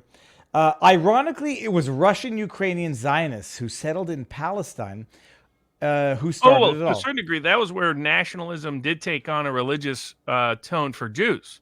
In other words, but it was Jews who experienced the collapse of the Polish-Lithuanian Empire. And after the collapse of the Polish-Lithuanian Empire, they've been very tolerant and welcoming of the Jewish population. They got stuck back in the mini Holocaust cycle. Like if you go and look at the DNA histories, there are whole DNA lines of Jewish ancestry that just vanishes. I mean, there had to have been multiple mini Holocaust in Europe over the decades. And it was only during the Polish-Lithuanian Empire that really changed. They were very tolerant. Now, sometimes for their own pernicious reasons, sometimes for good reasons. a very dominant, powerful empire. But when it collapsed, they're in Russia. Then that's where the word pogrom begins. They experience systemic discrimination. And then this is the rise of ethnic nationalism, whether that's Ukrainian nationalism, Croatian nationalism, European nationalism, Arab or African or Asian or Latin nationalism. It's nationalism around the globe in the late 19th century. What form does it take for the Jewish population in Eastern and Central Europe? It's return to the Holy Land, create Israel. It's thus Zionism. That's how it's nationalism. But the thing was, when they started out, it was mostly an unpopulated region. You can read the commentaries, you can read the studies, you can read the censuses, you can read third-party sources, you can read Samuel Clemens and Mark Twain. Palestine is mostly unoccupied. Its population remains very small from the 6th century to the 20th century. And so when they're first going there, they're going to get to resettle Israel under absentee landlord Ottoman ownership that didn't really care too much. Sporadically was concerned with it. This was not the Holy Land for Muslims. That's Mecca and Medina. And so at the time when they first launched it, they didn't think it would be that big a deal. And then the Brits went back and forth. Help the Jews, screw the Jews. Help the Jews, screw the Jews. Different day, different ruling.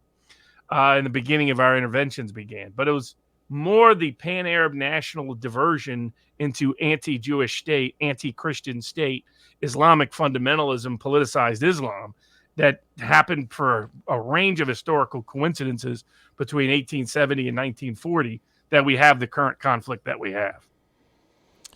All right, we got dollars up because euros down, says Bass Tracker. Yeah, that's definitely part of it. How dangerous is Doro's son? The one who's taking over the kid. We got that one. Bass Tracker. He's dumber. He's definitely dumber, as the question asked. This question is right. Dudes, it's rice paddy to rice paddy in 3 generations, whether you're Soros or whether you're someone you've never heard of. So it'll happen.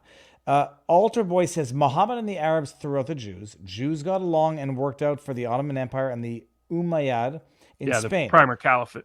By the way, this is where Jews got some bad name, collecting taxes for the Sultan. Bass Tracker, U.S. tries to tempt Arab countries into Iran. Did I ever think about this? I read that. Yeah, that's what we read. Okay. Oh, we got a few more topics. It, Robert. Do it before a kid comes in. I hear. Did you read about the magic mushrooms? Yes, and I'm thinking, okay, that's great. So a doctor wants to declassify from. I screen grabbed it because I didn't know what class 1 to Schedule 1 to Schedule 2 was. Schedule 1 is addictive, not helpful, with no medicinal value. Schedule 2 is potentially addictive, potentially harmful, with potentially some medicinal value. And they want to bring psilocybin mushrooms, magic mushrooms. Yep. I was about to share too much information. I haven't done those types of drugs since I was a child. So forget all of that. They want to bring magic mushrooms into the Schedule 2 medicinal value. And I listen to Rogan. I listen to a lot of people. Apparently for PTSD, end of life care, anxiety, there's medicinal value to it. Not the CDC, the FDA. Which one is it? Which body am I in? DEA in this case. The DEA says we're not bringing it from Schedule 1 to Schedule 2, and we're not telling you why. And they say, tell us why. And a judge basically said, tell them why.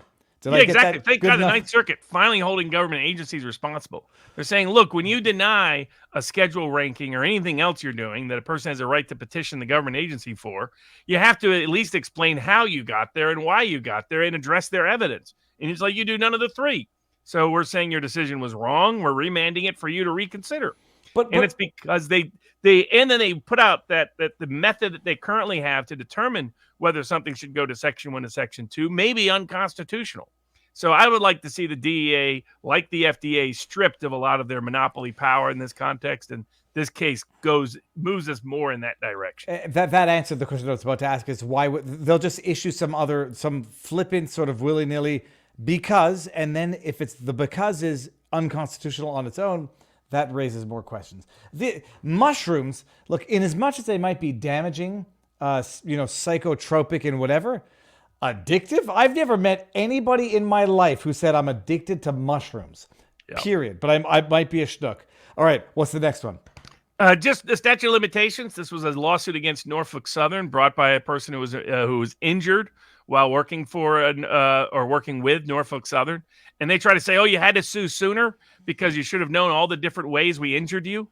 And the court correctly identified that just because they might have injured you in this way doesn't mean you know every single claim you could bring against them, because you might have a different injury caused by something else, and that can be the basis of a later suit for when you reasonably discover it. This was from last week. It was about the rotator cuff, and he had a bicep problem, which then later he discovered was a shoulder problem. They said you should have discovered that when you discovered your bicep problem, so we're not covering you. Okay. And the court correctly said, no, we're not going to impose that kind of ludicrous standard on ordinary people. So to its credit, right decision.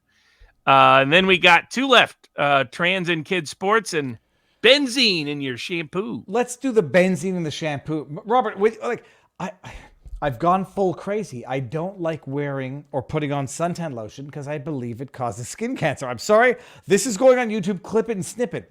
Anything with aluminum hydroxychloride, whatever the hell it is, I'd rather take my chances with the sun than take my chances with both. The benzene stuff, like they're putting stuff in your hair for dry cleaning your hair, not for cleaning it dryly without water. And it's a powder. You put it on wherever the hell you inhale it, whatever the hell happens. And now they're discovering it might cause cancer. They might have been hiding it. And tough noogies, you're dead, and we've made our profit. Good luck suing our next CEO. Break it down. It shows the problem of the chemical age. We have chemicals in industry, chemicals in medicine, chemicals in food, chemicals in cosmetics. And we mass introduced it and basically mass experimented on the Western population for sure, to a certain extent, the global population. And this is one more illustrative example of it. And these so-called agencies meant to protect that from occurring facilitated it, promoted it, enabled it.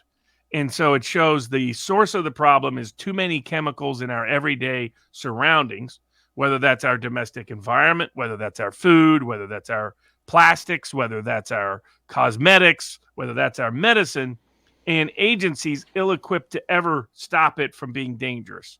And we need to restore power to the jury system and away from the regulators and the bureaucrats. And we need to be more publicly conscious that all this chemical experimentation probably isn't a good idea, such that, like I said, dry shampoo. What's safer than that?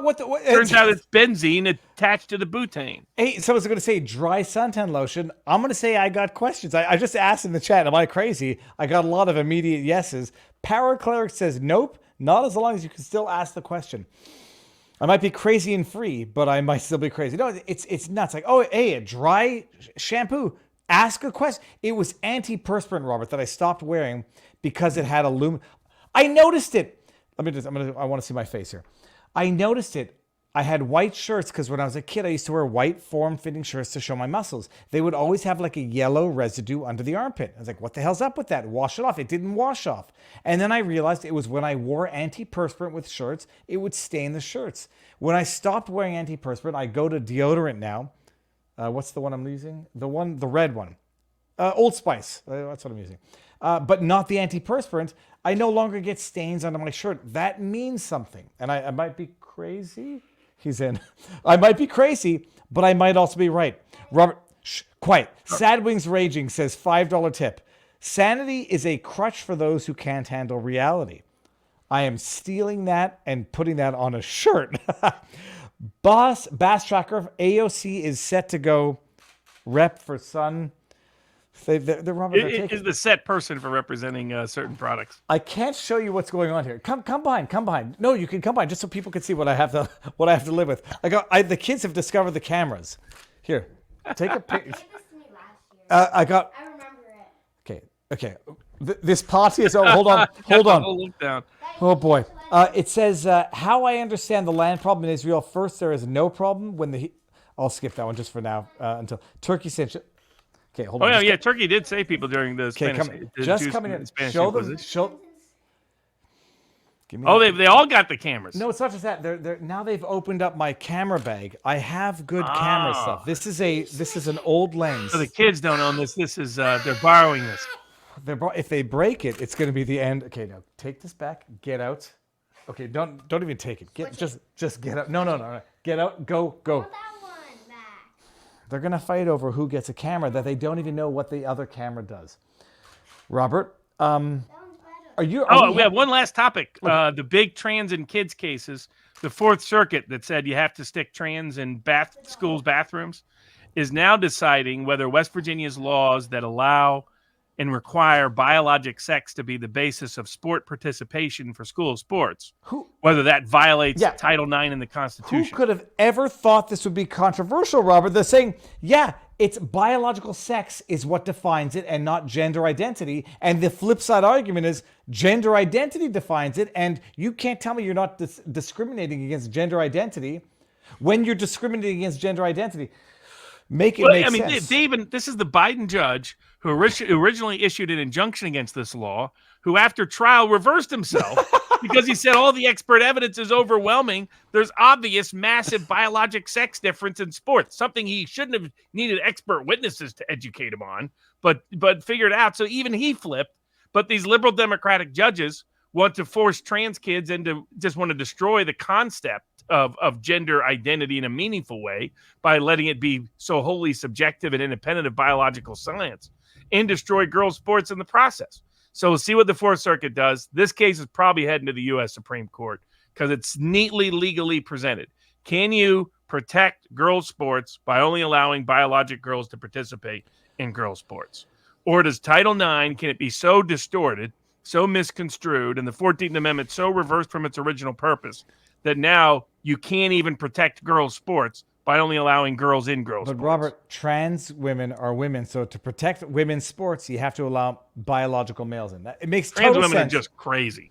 The trainees are just nuts. That's the short answer. Someone had posted earlier today on Twitter.